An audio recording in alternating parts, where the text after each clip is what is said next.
ਖਾਲਸਾ ਸੰਗੀ ਨਾਨਕ ਨਾਮ ਚੜ੍ਹਦੀ ਕਲਾ ਤੇਰੇ ਬਾਣੀ ਸਦਾ ਦਾ।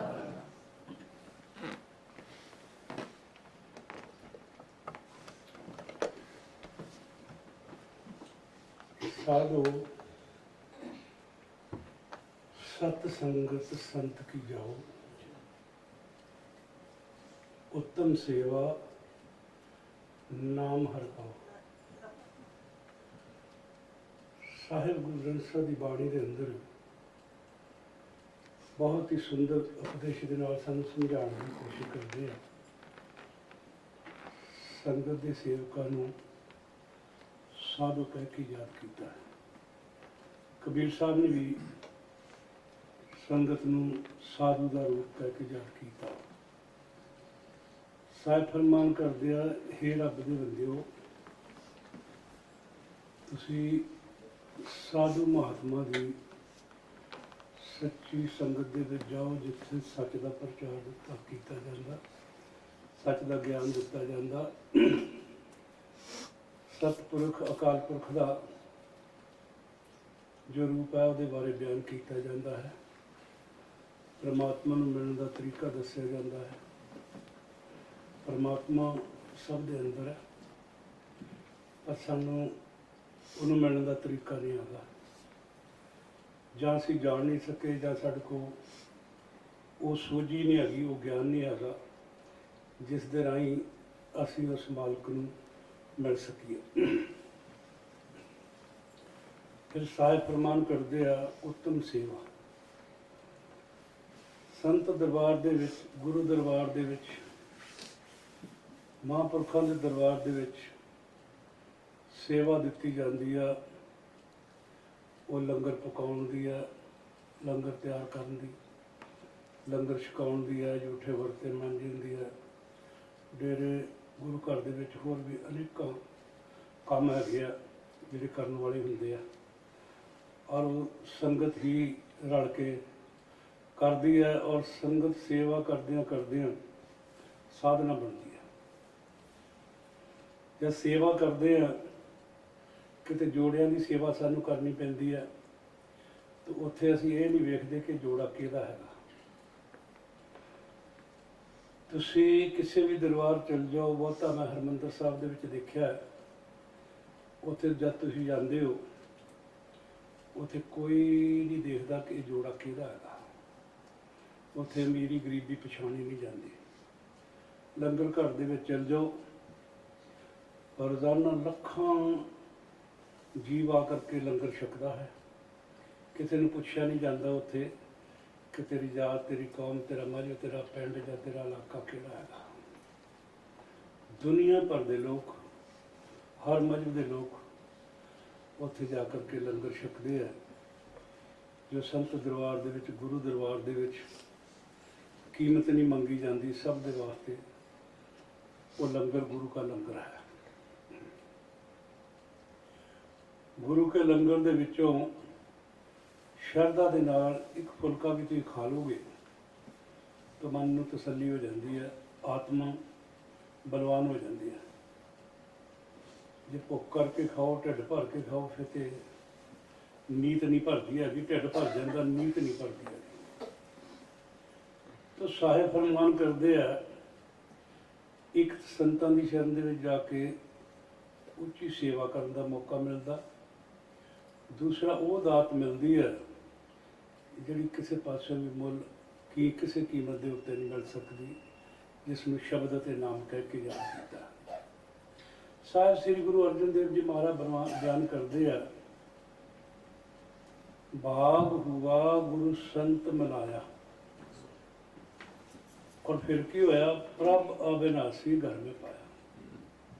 ਕਿ ਮੇਰੇ ਇੰਨੇ ਉੱਚੇ ਭਾਗ ਸੀ, ਜਾਂ ਮੇਰੇ ਇੰਨੇ ਉੱਚੇ ਭਾਗ ਬਣੇ ਕਿ ਗੁਰੂ ਨੇ ਕਿਰਪਾ ਕੀਤੀ, ਮੈਨੂੰ ਸੰਤਾਂ ਨਾਲ ਮਿਲਾ ਦਿੱਤਾ। ਸੰਤਾਂ ਨੇ ਨਾਮ ਦੇ ਕਰਕੇ, ਸ਼ਬਦ ਦੇ ਕਰਕੇ ਮੈਨੂੰ ਉਸ ਪਾਰ ਬ੍ਰਹਮ ਪ੍ਰਭ ਅਬਿਨਾਸੀ, ਜਿਹੜਾ ਕਦੀ ਨਾਸ ਨਹੀਂ ਹੁੰਦਾ, ਜਿਹੜਾ ਕਦੀ ਖਤਮ ਨਹੀਂ ਹੁੰਦਾ, ਆਦ ਜੁਗਾਦ ਹੈ ਵੀ ਉਸੇ ਦਾ ਮਾਲਕ ਹੈ। ਜਿਹੜਾ ਪ੍ਰਭ ਅਬਿਨਾਸੀ ਦਾ ਮਤਲਬ ਪਰਮਾਤਮਾ, ਮੈਨੂੰ ਪਰਮਾਤਮਾ ਦੇ ਨਾਲ ਮਿਲਾਤਾ। ਮੈਂ ਤੇ ਇੰਨੇ ਦਿਆਲ ਹੋਏ ਸਤਿਗੁਰੂ, ਔਰ ਸੰਤਾਂ ਮਹਾਤਮਾ ਨੇ ਦਿਆਲ ਹੋ ਕਰਕੇ ਮੈਨੂੰ ਪਰਮਾਤਮਾ ਨਾਲ ਜੋੜ ਦਿੱਤਾ। ਫਿਰ ਆਪ ਹੀ ਮਹਾਰਾਜ ਆਖਦੇ ਆ ਸੰਤ ਸ਼ਰਨ ਦੇ ਵਿੱਚ ਕਿਉਂ ਜਾਣਾ ਹੈ, ਸਵਾਲ ਕਰਦੇ ਆ, ਨਾਲ ਜਵਾਬ ਦਿੰਦੇ ਹੈਗੇ ਆ। ਔਰ ਜਵਾਬ ਦੇ ਨਾਲ ਨਾਲ ਇਹ ਵੀ ਦੱਸਦੇ ਹੈਗੇ ਆ ਕਿ ਜੇ ਸੰਤ ਸ਼ਰਨ ਦੇ ਵਿੱਚ ਜਾ ਕਰਕੇ ਬੁਰਾ ਭਲਾ ਜਾਂ ਨਿੰਦਿਆ ਕਰਾਂਗੇ ਉਹਦੀ ਸਜ਼ਾ ਕੀ ਮਿਲਦੀ, ਇਹ ਵੀ ਨਾਲ ਦੱਸਦੇ ਹੈਗੇ ਆ। ਹੈ ਫਰਮਾਨ ਕਰਦੇ ਸੰਤ ਸ਼ਰਨ ਜੋ ਜਨ ਪੜੇ ਸੋ ਜਨ ਉਦਰਨ ਹਾਰ। ਫਿਰ ਅਗਲੇ ਪਾਸੇ ਇੱਕ ਹੋਰ ਨਾਲ ਜਵਾਬ ਦਿੰਦੇ ਆ ਕਿ ਜੇ ਸੰਤ ਸ਼ਰਨ ਦੇ ਵਿੱਚ ਕੋਈ ਜਾਂਦਾ ਤੇ ਉਹਦਾ ਉਧਾਰ ਹੋ ਜਾਂਦਾ। ਜੇ ਸ਼ਰਧਾ ਦੇ ਨਾਲ ਤੁਰਿਆ ਰਹੇਗਾ ਜੀਵ ਤਾਂ ਜ਼ਿੰਦਗੀ ਦੇ ਜਿਤਨੇ ਕਸ਼ਟ ਰੋਗ ਹੈਗੇ ਉਹ ਕੱਟੇ ਜਾਂਦੇ ਹੈਗੇ ਆ,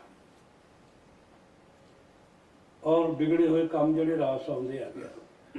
ਗੱਲ ਸਾਡੀ ਭਾਵਨਾ ਦੇ ਉੱਤੇ, ਸਾਡੀ ਸ਼ਰਧਾ ਦੇ ਉੱਤੇ ਡਿਪੈਂਡ ਕਰਦੀ ਹੈ। ਸ਼ਰਧਾ ਕਿਹੋ ਜਿਹੀ, ਭਾਵਨਾ ਕਿਹੋ ਜਿਹੀ ਲੈ ਕੇ ਜਾਂਦੇ ਆ।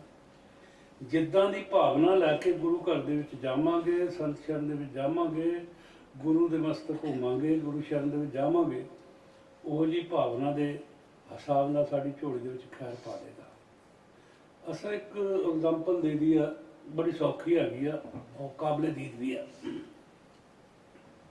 ਕਿ ਜਦ ਅਸੀਂ ਸ਼ੀਸ਼ੇ ਦੇ ਮੂਹਰੇ ਜਾਂਦੇ ਹਾਂ ਨਾ, ਸ਼ੀਸ਼ੇ ਦੇ ਮੂਹਰੇ ਜਾ ਕਰਕੇ ਜਿੱਦਾਂ ਦੀ ਵੀ ਸ਼ਕਲ ਲੈ ਕਰਕੇ ਅਸੀਂ ਜਾਵਾਂਗੇ ਨਾ, ਉਹ ਸ਼ੀਸ਼ੇ ਨੇ ਸਾਨੂੰ ਉੱਦਾਂ ਦੀ ਸ਼ਕਲ ਰਿਵਰਸ ਕਰ ਦੇਣੀ ਹੈਗੀ, ਵਾਪਸ ਦੇ ਦੇਣੀ ਹੈਗੀ। ਗੁਰੂ ਸਾਹਿਬ ਫਰਮਾਨ ਕਰਦੇ ਆ ਕਿ ਜਿੱਦਾਂ ਦੀ ਅਸੀਂ ਮਨ 'ਚ ਭਾਵਨਾ ਲੈ ਕੇ ਜਾਣਾ ਵੈ, ਸਾਨੂੰ ਅੱਗੋਂ ਉਸੇ ਤਰ੍ਹਾਂ ਦੀ ਚੀਜ਼ ਮਿਲਣੀ ਹੈ। ਜੈਸੀ ਮਨ ਕੀ ਭਾਵਨਾ ਤੈਸੀ ਦੇਖੀ ਪ੍ਰਭ ਮੂਰਤ। ਸਾਡੇ ਵਿਚਾਰ ਕਿਹੋ ਜਿਹੇ ਹੈਗੇ ਆ, ਸਾਡੀਆਂ ਸੋਚਾਂ ਕਿਹੋ ਜਿਹੀਆਂ ਹੈਗੀਆਂ। ਹੁਣ ਕਬੀਰ ਸਾਹਿਬ ਤੇ ਆਖਦੇ ਆ, ਗੁਰੂ ਗ੍ਰੰਥ ਸਾਹਿਬ ਦੇ ਮਹਾਰਾਜ ਦੇ ਸ਼ਬਦ ਦੇ ਅੰਦਰ ਬਿਆਨ ਕਰਦੇ ਕਬੀਰ ਸਾਹਿਬ ਕੀ ਆਖਦੇ। ਕਬੀਰ ਸਾਹਿਬ ਕਹਿੰਦੇ ਆ ਕਿ ਜੇ ਸੰਤ ਸ਼ਰਨ ਦੇ ਵਿੱਚ ਜਾਣਾ ਨਾ तो ਕਿਹੜੀਆਂ ਚੀਜ਼ਾਂ ਨਾਲ ਲੈ ਕੇ ਜਾਣਾ। कबीर साधु को मिलने जाइए साथ ना लीजिए कोई, पाछे पाँव ना दीजिए आगे होए सो होए। हे कबीर, जे तू संतां दी शरण दे विच जा रहा, संगत करन जा रहा ना, तो अपने नाल अपना हंकार, अपना मान, तो अपना क्रोध जिहड़ा हैगा, ਇਹਦੇ ਨਾਲ ਆਪਣਾ ਭਾਂਡਾ ਜਿਹੜਾ ਨਾ ਮਨ ਦਾ ਉਹ ਭਰ ਕੇ ਨਾ ਲੈ ਕੇ ਜਾ, ਇਹਨੂੰ ਘਰ ਛੱਡ ਜਾ। ਜੇ ਤੂੰ ਉੱਥੇ ਚਲੇ ਗਿਆ ਹੈਗਾ ਤਾਂ ਫਿਰ ਉੱਥੇ ਜਾ ਕਰਕੇ ਕੀ ਕਰ, ਪਾਛੇ ਪਾँव ਨਾ ਦੀਜੀਏ ਆਗੇ ਹੋਏ ਸੋ ਹੋਏ। ਉੱਥੇ ਜਾ ਕਰਕੇ ਪਿੱਛੇ ਬਾਰੇ ਨਾ ਸੋਚ ਕੇ ਕੀ ਹੋਵੇਗਾ, ਜੋ ਹੋਣਾ ਉਹ ਹੋ ਜਾਣਾ ਹੈਗਾ। ਤੇਰੇ ਸੋਚਣ ਦੇ ਨਾਲ ਕੁਛ ਨਹੀਂ ਫਰਕ ਪੈਣਾ। ਪਰ ਤੂੰ ਜਿੱਥੇ ਬੈਠਾ ਮੈਂ, ਉੱਥੇ ਕਿਸ ਤਰ੍ਹਾਂ ਦਾ ਪ੍ਰੋਗਰਾਮ ਚੱਲਦਾ ਵਾ, ਕਿਸ ਤਰ੍ਹਾਂ ਦੇ ਪ੍ਰਵਚਨ ਚੱਲਦੇ ਆ, ਤੂੰ ਉਹਨਾਂ ਦੇ ਵਿੱਚ ਧਿਆਨ ਦੇ। ਜੋ ਅੱਗੇ ਦਾ ਵਾਤਾਵਰਨ ਹੈ ਉਹ ਤੇਰਾ ਸਵਰਦਾ ਜਾਏਗਾ, ਆਗੇ ਹੋਏ ਸੋ ਹੋਏ, ਪਿੱਛੇ ਧਿਆਨ ਨਾ ਦੇ। ਇਸੇ ਕਰਕੇ ਮਹਾਰਾਜ ਕਹਿੰਦੇ ਆ ਕਿ ਭਾਈ ਜੇ ਭਾਂਡਾ ਭਰ ਕੇ ਲੈ ਕੇ ਚੱਲਿਆ ਗਿਆ, ਉਹ 'ਚ ਪਹਿਲੇ ਵਸਤੂ ਪਈ ਆ, ਤੂੰ ਪਵੇਗੀ ਕਿਹੜੀ। ਇਹ ਕਬੀਰ ਸਾਹਿਬ ਨੇ ਆਖਿਆ ਕਿ ਆਪਣੇ ਮਨ ਦੇ ਜਿਹੜੇ ਵਿਚਾਰ ਹੈਗੇ ਆ, ਤੁਹਾਡਾ ਜਿਹੜਾ ਗਿਆਨ ਹੈਗਾ, ਤੁਹਾਡਾ ਜਿਹੜਾ ਹੰਕਾਰ ਹੈਗਾ, क्रोध ਜਿਹੜਾ ਹੈਗਾ, ਮੈਨੂੰ ਵੀ ਬਹੁਤ ਪਤਾ ਹੈਗਾ, ਮੈਂ ਵੀ ਗਿਆਨ ਜਾਣਦਾ ਹੈਗਾ। ਇੱਥੇ ਮੈਂ ਬਥੇਰੇ ਵੇਖੇ ਸਾਧੂ ਮਹਾਤਮਾ ਤੁਰੇ ਫਿਰਦੇ, ਮੈਨੂੰ ਉਹਨਾਂ ਇਹ ਚੀਜ਼ਾਂ ਜਿਹੜੀਆਂ ਆਪਣੀ ਕੱਢ ਕੇ ਜਾਓ, ਜੇ ਕੋਈ ਉਹਨਾਂ ਤੋਂ ਲੈਣਾ ਤਾਂ। ਜੇ ਤੁਹਾਡੇ ਦਿਮਾਗ ਦੇ ਵਿੱਚ ਇਹੀ ਪਹਿਲਾਂ ਚੀਜ਼ਾਂ ਭਰੀਆਂ ਹੋਈਆਂ ਤਾਂ ਫਿਰ ਉੱਥੇ ਕੋਈ ਚੀਜ਼ ਪੈਣੀ ਨਹੀਂ। ਜੇ ਭਾਂਡਾ ਪਹਿਲਾਂ ਹੀ ਭਰਿਆ ਆ ਪਾਣੀ ਜਾਂ ਦੁੱਧ ਨਾਲ, ਜਿਹੜੀ ਦੂਸਰੀ ਚੀਜ਼ ਪਾਓਗੇ ਬਾਹਰ ਡੁੱਲ ਜਾਏਗੀ।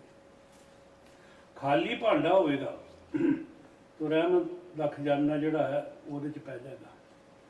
तो सतगुरु आखते हैं कि संतां को की कर जाना, एक सेवा, एक नाम।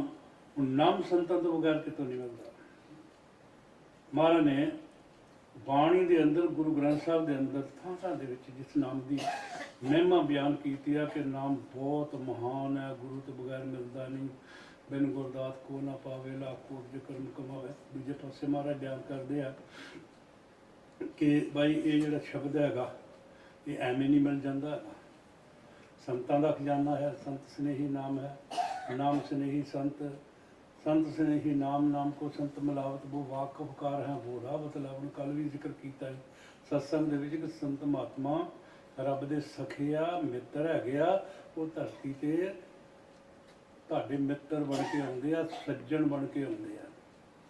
ਜਿਹਦਾ ਮਹਾਰਾਜ ਗੁਰੂ ਅਮਰਦਾਸ ਨੇ ਜਦੋਂ ਇਹ ਦਾਤ ਹਾਸਲ ਕਰ ਲਈ ਔਰ ਗੁਰੂ ਅੰਗਦ ਪਾਤਸ਼ਾਹ ਮਹਾਰਾਜ ਦੇ ਦਰਸ਼ਨ ਕਰਦਿਆਂ ਕਰਦਿਆਂ ਉਹਨਾਂ ਦੇ ਵਿੱਚੋਂ ਗੁਰੂ ਨਾਨਕ ਦੇ ਦਰਸ਼ਨ ਹੋਣ ਲੱਗ ਪਏ ਨਾ, ਤਾਂ ਫਿਰ ਉੱਥੇ ਉਹਨਾਂ ਆਨੰਦ ਸਾਹਿਬ ਦੀ ਬਾਣੀ ਲਿਖੀ। ਜਦੋਂ ਗੁਰੂ ਅੰਗਦ ਪਾਤਸ਼ਾਹ ਦੇ ਵਿੱਚੋਂ ਗੁਰੂ ਨਾਨਕ ਦੇ ਦਰਸ਼ਨ ਹੋਏ ਨਾ, ਤਾਂ ਫਿਰ ਆਨੰਦ ਅਵਸਥਾ ਦੇ ਵਿੱਚ ਆ ਗਏ ਤੇ ਉਹ ਬਾਣੀ ਲਿਖੀ, ਆਨੰਦ ਭਇਆ ਮੇਰੀ ਮਾਏ ਸਤਿਗੁਰੂ ਮੈਂ ਪਾਇਆ। ਗੁਰੂ ਸਤਿਗੁਰੂ, ਗੁਰੂ ਉਸ ਵੇਲੇ ਉਹਨਾਂ ਦੇ ਗੁਰੂ ਅੰਗਦ ਪਾਤਸ਼ਾਹ ਸੀਗੇ ਔਰ ਸਤਿਗੁਰੂ ਗੁਰੂ ਨਾਨਕ ਪਾਤਸ਼ਾਹ ਸੀਗੇ। ਆਨੰਦ ਭਇਆ ਮੇਰੀ ਮਾਏ ਸਤਿਗੁਰੂ ਮੈਂ ਪਾਇਆ, ਮੈਂ ਪਾ ਲਿਆ ਵਾ, ਦੇਖਿਆ ਹੀ ਨਹੀਂ, ਮੇਰੇ ਹਿਰਦੇ ਦੇ ਵਿੱਚ, ਮੇਰੇ ਸਰੀਰ ਦੇ ਵਿੱਚ ਪ੍ਰਗਟ ਹੋ ਗਿਆ। ਅੰਦਰੋਂ ਉਹਦੇ ਦਰਸ਼ਨ ਅੰਦਰੋਂ ਕੀਤੇ ਹੈਗੇ, ਬਾਹਰ ਹੀ ਨਹੀਂ। ਅੱਖਾਂ ਬੰਦ ਕਰਦਾ ਤਾਂ ਵੀ ਦਿਖਾਈ ਦਿੰਦੇ ਹੈਗੇ, ਅੱਖਾਂ ਖੋਲਦਾ ਹੈਗਾ ਤਾਂ ਵੀ ਦਿਖਾਈ ਦਿੰਦੇ ਆ। ਇਸ ਕਰਕੇ ਮਾਰ ਕੇ ਮੇਰੀ ਅਵਸਥਾ ਜਿਹੜੀ ਆਨੰਦ ਅਵਸਥਾ ਹੋ ਗਈ, ਆਨੰਦ ਭਇਆ ਮੇਰੀ ਮਾਏ ਸਤਿਗੁਰੂ ਮੈਂ ਪਾਇਆ। ਹੁਣ ਸਤਿਗੁਰੂ ਕਿੱਦਾਂ ਪਾਇਆ? ਸਤਿਗੁਰ ਤੇ ਪਾਇਆ ਸਹਿਜ ਸੇਤੀ, ਕਿ ਸਹਿਜ ਅਵਸਥਾ ਦੇ ਵਿੱਚ ਪਾਇਆ, ਚੁਸਤੀਆਂ ਚਲਾਕੀਆਂ ਦੇ ਨਾਲ ਨਹੀਂ ਪਾਇਆ। ਸਤਿਗੁਰ ਤੇ ਪਾਇਆ ਸਹਿਜ ਸੇਤੀ, ਮਨ ਵੱਜੀਆਂ ਵਧਾਈਆਂ, ਰਾਗ ਰਤਨ ਪਰਿਵਾਰ ਪਰੀਆਂ, ਸ਼ਬਦ ਗਾਵਣਾਈਆਂ, ਸ਼ਬਦੋ ਤੇ ਗਾਵੋ ਹਰੀ ਕੇ ਮਨ ਜਨੀ ਵਸਾਇਆ। ਜਦ ਇਹ ਅਵਸਥਾ ਹੋਈ ਨਾ, ਤਾਂ ਜਿਹੜੀਆਂ ਰੂਹਾਂ ਸੱਚਖੰਡ ਦੀਆਂ ਇਹ ਰੂਹ ਨੂੰ ਵੈਲਕਮ ਕਰਨ ਦੇ ਵਾਸਤੇ, ਲੈਣ ਵਾਸਤੇ ਆ ਰਹੀਆਂ ਹੈਗੀਆਂ। ਅਗਲੇ ਘਰ ਦੇ ਵਿੱਚ ਜਾ ਰਹੀ ਹੈ ਰੂਹ, ਔਰ ਉੱਥੇ ਇਹਨੂੰ ਦਰਸ਼ਨ ਹੋ ਰਹੇ ਆ ਕਿ ਸਖੀਆਂ ਉੱਥੇ ਦੀਆਂ ਉਹ ਗੀਤ ਖੁਸ਼ੀ ਦੇ ਰਾਗ ਗਾ ਰਹੀਆਂ ਹੈਗੀਆਂ ਕਿ ਸਾਡੇ ਵਿੱਚ ਇੱਕ ਹੋਰ ਆਤਮਾ ਆ ਕੇ ਰਲੀ ਹੈਗੀ ਆ। ਰਾਗ ਰਤਨ ਪਰਿਵਾਰ ਪਰੀਆਂ, ਸ਼ਬਦ ਗਾਵਣਾਈਆਂ। ਮਹਾਰਾਜ ਕਹਿੰਦੇ ਆਤਮਾ ਮੇਰੀ ਕਹਿੰਦੀ ਸ਼ਬਦੋ ਤੇ ਗਾਵੋ ਹਰੀ ਕੇ। हे ਸਖੀਓ, ਸ਼ਬਦੋ ਉਸ ਪਰਮਾਤਮਾ ਦੇ, ਉਸ ਨਿਰੰਕਾਰ ਦੇ, ਵਾਹਿਗੁਰੂ ਦੇ ਗਾਵੋ, ਭਗਵਾਨ ਦੇ ਗਾਓ। ਕਿਉਂ? ਉਹਨਾਂ ਨੇ ਮੇਰਾ ਮਨ ਵਸ ਕੀਤਾ ਹੈਗਾ। ਮਨ ਬਸ ਐਡੀ ਛੇਤੀ ਐਵੇਂ ਨਹੀਂ ਹੁੰਦਾ। ਸਾਹਿਬ ਫਰਮਾਨ ਕਰਦੇ ਕਿ ਦਾਤਾ ਦਿਆਲ ਹੋ ਜਾਏ ਨਾ, ਸਤਿਗੁਰੂ ਦਿਆਲ ਹੋ ਜਾਏ ਤਾਂ ਮਨ ਕੰਟਰੋਲ ਹੋ ਜਾਂਦਾ। ਮਨ ਵਸ ਆਵੇ ਨਾਨਕਾ ਜੇ ਸਤਿਗੁਰ ਨਦਰ ਕਰੇ। ਜੇ ਸਤਿਗੁਰੂ ਦਿਆਲ ਹੋ ਜਾਏ, ਕਿਰਪਾ ਕਰਦੇ, ਤੇ ਇਹ ਜਿਹੜਾ ਮਨ ਹੈ ਕੰਟਰੋਲ ਹੋ ਜਾਂਦਾ ਹੈਗਾ। ਫਿਰ ਇਹਦੇ ਨੱਕ 'ਚ ਨਕੇਲ, ਜਿਵੇਂ ਊਠ ਜਿਹੜਾ ਏਡਾ ਵੱਡਾ ਜਾਨਵਰ ਹੈ ਨਾ, ਉਹਨੂੰ ਜਿੰਨੇ ਮਰਜ਼ੀ ਰੱਸੇ ਪਾ ਲਓ ਕਾਬੂ ਨਹੀਂ ਆਉਂਦਾ, ਬੜੀ ਜਾਨ ਹੈ ਉਹਦੇ ਵਿੱਚ। ਜੇ ਉਹਦੇ ਨੱਕ ਦੇ ਵਿੱਚ ਨਾ ਇੱਕ ਘੁੰਡੀ ਜਿਹੀ ਲੱਕੜ ਦੀ ਪਾ ਦਿਓ ਨਾ, ਤੇ ਉਹਨੂੰ ਰੱਸੀ ਪਾ ਦਿਓ, ਤਾਂ ਭਾਵੇਂ ਬੱਚਾ ਖਿੱਚੀ ਫਿਰੇ ਉਹਨੂੰ, ਉਹ ਫਿਰ ਕਾਬੂ ਆ ਜਾਂਦਾ, ਨਕੇਲ ਪੈ ਜਾਂਦੀ ਹੈ। ਇਸੇ ਤਰ੍ਹਾਂ ਇਸ ਮਨ ਨੂੰ ਕਾਬੂ ਕਰਨ ਦੇ ਵਾਸਤੇ ਸ਼ਬਦ ਹੈ, ਨਾਮ ਹੈ। ਨਾਨਕ ਇੱਦਾਂ ਦੀ ਡਾਂਗ, ਇੱਦਾਂ ਦਾ ਹਥਿਆਰ ਹੈ ਜਿਹਦੇ ਤੋਂ ਇਹ ਮਨ ਜਿਹੜਾ ਕਿਤੇ ਦੌੜ ਨਹੀਂ ਸਕਦਾ, ਜਿਹਦੇ ਅੱਗੇ ਬਾਗੀ ਨਹੀਂ ਹੋ ਸਕਦਾ। ਤਕੜਾ ਬਹੁਤ ਵੱਡਾ ਪਹਿਲਵਾਨ ਹੋਵੇ ਤੇ ਉਹਦੇ ਅੱਗੇ ਇੱਕ ਮਾੜਾ ਬੰਦਾ, ਤਕੜਾ ਵੀ ਹੋਵੇ ਭਾਵੇਂ, ਉਹ ਦੌੜ ਭੱਜ ਕਰਨ ਦੀ ਕੋਸ਼ਿਸ਼ ਕਰੇ, ਤੇ ਜਿਹੜਾ ਉਹ ਤੋਂ ਵੀ ਤਕੜਾ ਹੈਗਾ ਨਾ, ਉਹ ਕੰਟਰੋਲ ਕਰ ਦਿੰਦਾ, ਭੱਜਣ ਨਹੀਂ ਦਿੰਦਾ ਹੈਗਾ। ਇਸੇ ਤਰ੍ਹਾਂ ਸ਼ਬਦ ਇੰਨਾ ਕੁ ਤਕੜਾ ਵਾ, ਇੰਨੀ ਪਾਵਰਫੁਲ ਤਾਕਤ ਹੈ। ਮਹਾਰਾਜ ਨੇ ਇੱਥੇ ਬਿਆਨ ਕੀਤਾ, ਮਨ ਭਾਵੇਂ ਤੂੰ ਬਹੁਤ ਤਕੜਾ ਹੈਗਾ, ਮੰਨਦੇ ਆ ਤੈਨੂੰ, ਪਰ ਤੂੰ ਗਧਿਆ ਆਪਣੇ ਆਪ ਨੂੰ ਪਛਾਣਿਆ ਹੀ ਨਹੀਂ ਹੈਗਾ। ਤੂੰ ਤਾਂ ਗਧੇ ਦੀ ਨਿਆਈ ਹੈ। ਗਧਾ ਆਪਣੇ ਆਪ ਨੂੰ ਪਛਾਣਦਾ ਨਹੀਂ, ਢੇਰਾਂ 'ਚ ਜਾ ਕੇ ਲਿਟਦਾ, ਸੁਆਹ ਨਾਲ ਲਿਬੜ ਜਾਂਦਾ ਹੈਗਾ, ਉਹਨੂੰ ਪਤਾ ਨਹੀਂ ਮੈਂ ਲਿਬੜ ਗਿਆ ਕਿ ਨਹੀਂ ਮਿਲਿਆ। ਐਵੇਂ ਤੂੰ ਗੰਦ ਦੇ ਵਿੱਚ ਜਾ ਕੇ ਲਿਬੜਦਾ ਹੈਗਾ। ਮਹਾਰਾਜ ਨੇ ਇਸ ਮਨ ਨੂੰ ਸਮਝਾਉਣ ਦੀ ਕੋਸ਼ਿਸ਼ ਕੀਤੀ, ਮਨ ਤੂੰ ਜੋਤ ਸਰੂਪ ਹੈ, ਆਪਣਾ ਮੂਲ ਪਛਾਣ, ਹਰ ਜੀ ਤੇਰੇ ਨਾਲ ਹੈ, ਗੁਰਮਤੀ ਰੰਗਮਾਨ। ਐ ਮਨ ਤੂੰ ਬਹੁਤ ਵੱਡੀ ਤਾਕਤ ਹੈ, ਆਤਮਾ ਦੇ ਬਰਾਬਰ ਦੀ ਤਾਕਤ ਹੈ, ਬ੍ਰਹਮਾ ਦੀ ਅੰਸ਼ ਹੈ। ਜਿੰਨੀ ਵੱਡੀ ਤਾਕਤ ਆਤਮਾ ਦੀ ਹੈ, ਉਨੀ ਤਾਕਤ ਤੇਰੇ ਕੋ ਆ। ਪਰ ਆਪਣਾ ਮੂਲ, ਆਪਣੀ ਕੀਮਤ ਤੇ ਜਾਣ, ਆਪਣਾ ਵਜੂਦ ਤੇ ਪਛਾਣ, ਆਪਣੇ ਆਪ ਨੂੰ ਪਛਾਣ, ਤੂੰ ਕੀ ਹੈ, ਕਿੰਨੀ ਵੱਡੀ ਤਾਕਤ ਆ। ਤੂੰ ਹੱਡਾ ਰੜੀ ਦੇ ਵਿੱਚ ਜਾਣ ਵਾਲਾ ਕੁੱਤਾ ਹੀ ਨਹੀਂ ਹੈਗਾ, ਬਕਾਰ ਖਾਣ, ਬਕਾਰਾਂ ਦੇ ਪਿੱਛੇ ਭੱਜਣ ਵਾਲਾ ਨਹੀਂ ਹੈ। ਬਹੁਤ ਵੱਡੀ ਤਾਕਤ ਹੈ। ਮਨ ਤੂੰ ਜੋਤ ਸਰੂਪ ਹੈ, ਜੋਤ ਦੇ ਬਰਾਬਰ ਦੀ ਤਾਕਤ ਹੈ। ਜਿੰਨੀ ਤਾਕਤਵਰ ਆਤਮਾ ਹੈ, ਉਨਾ ਤਾਕਤਵਰ ਤੂੰ ਹੈ। ਆਪਣਾ ਪਰ ਤੂੰ ਆਪਣੀ ਕੀਮਤ ਪਛਾਣ ਲੈ, ਆਪਣੀ ਹੋਂਦ ਜਾਣ ਲੈ, ਤੂੰ ਕੀ ਹੈਗਾ।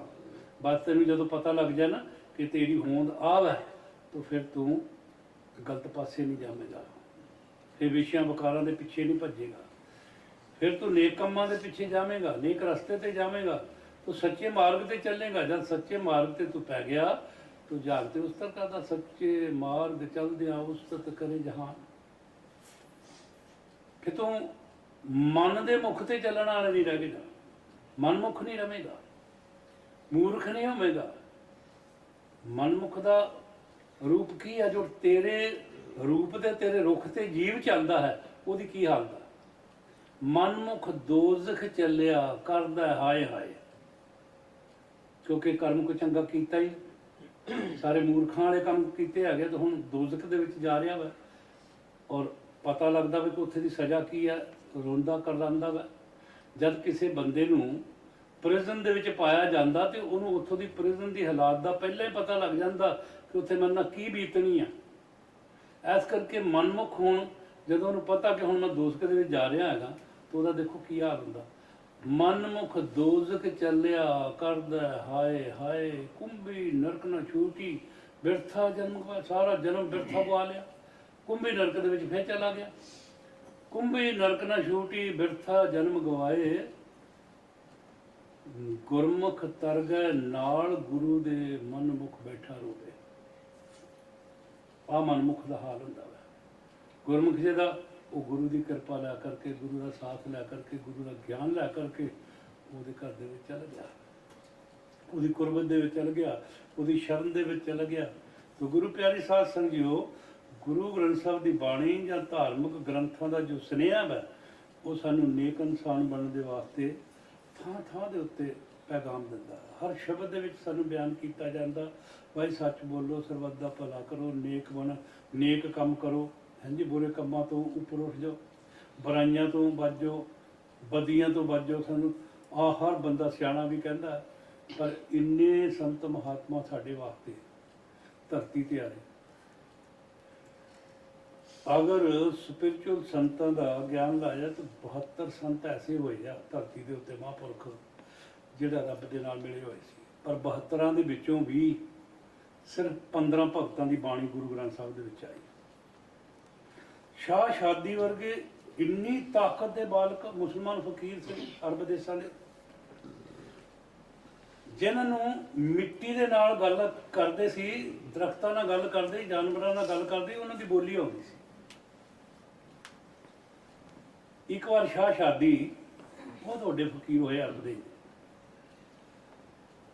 ਆਪਣੀ ਘਰਵਾਲੀ ਦੇ ਨਾਲ ਮੱਕੇ ਵੱਲ ਜਾ ਰਹੇ ਸੀਗੇ। ਜਾ ਰਹੇ, ਹੁਣ ਰਸਤਾ ਮੱਕੇ ਦਾ ਤੁਹਾਨੂੰ ਪਤਾ ਰੇਗਿਸਤਾਨ ਆ, ਸਾਰਾ ਰੇਤਾ ਹੀ ਰੇਤਾ ਹੁੰਦਾ। ਜਾਂਦੇ ਜਾਂਦਿਆਂ ਸ਼ਾਮਾਂ ਪਈਆਂ ਤਾਂ ਵੇਖਿਆ ਕਿ ਜੰਗਲ ਦਾ ਰਸਤਾ ਵਾ, ਬੀਆਬਾਨ ਹੈ, ਇਹੋ ਰੇਤਾ ਹੀ ਰੇਤਾ ਆ ਗਿਆ। ਤਾਂ ਦਰਖਤ, ਖਜੂਰਾਂ ਦੇ ਦਰਖਤ ਮੋਸਟਲੀ ਇੱਦਾਂ ਦੀ ਜ਼ਮੀਨ ਦੇ ਵਿੱਚ ਹੁੰਦੇ ਆ। ਕੁਝ ਦਰਖਤਾਂ ਦਾ ਝੁੰਡ ਵੇਖਿਆ ਤਾਂ ਆਸਰਾ ਲੈ ਕਰਕੇ ਉੱਥੇ ਜਾ ਕਰਕੇ ਠਹਿਰ ਗਏ ਕਿ ਰਾਤ ਅੱਜ ਇੱਥੇ ਕੱਟੋ। ਸ਼ਾਮ ਦਾ ਵਕਤ ਹੋ ਗਿਆ, ਉਜੂ ਕਰਨ ਦਾ ਭਾਵ ਨਮਾਜ਼ ਦਾ ਵਕਤ ਹੋ ਗਿਆ ਉਹਨਾਂ ਦਾ, ਕਿਉਂਕਿ 5 ਵੇਲੇ ਨਮਾਜ਼ ਗੁਜ਼ਾਰਦੇ ਮੁਸਲਮਾਨ। ਨਮਾਜ਼ ਗੁਜ਼ਾਰਨ ਦਾ ਟਾਈਮ ਹੋ ਗਿਆ ਤਾਂ ਹੁਣ ਉੱਥੇ ਪਾਣੀ ਤਾਂ ਹੈ ਨਹੀਂ ਕਿਤੇ ਵੀ ਜਿਹਨਾਂ ਹੱਥ ਧੋਣ।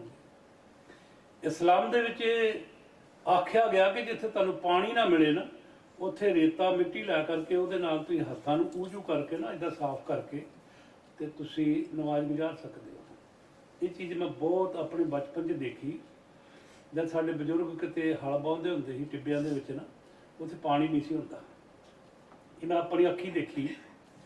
ਤੇ ਮੇਰਾ ਬਾਪ ਜਦੋਂ ਖਾਣਾ ਜਾਣਾ ਨਾ, ਤੇ ਉਹਨੇ ਕੀ ਕਰਨਾ, ਰੇਤਾ ਤਾਜ਼ੀ ਹਲ ਵਾਹਿਆ ਜਿਹੜਾ ਹੋਣਾ, ਤਾਜ਼ੀ ਰੇਤਾ ਚੱਕਣੀ, ਉਹ ਇੱਦਾਂ ਨੂੰ ਹੱਥਾਂ ਨੂੰ ਮਲ ਮੁਲ ਕੇ ਨਾ, ਤੋ ਉਹਨੇ ਉਹਦੇ ਨਾਲ ਹੀ ਸਾਫ਼ ਕਰ ਲੈਣਾ।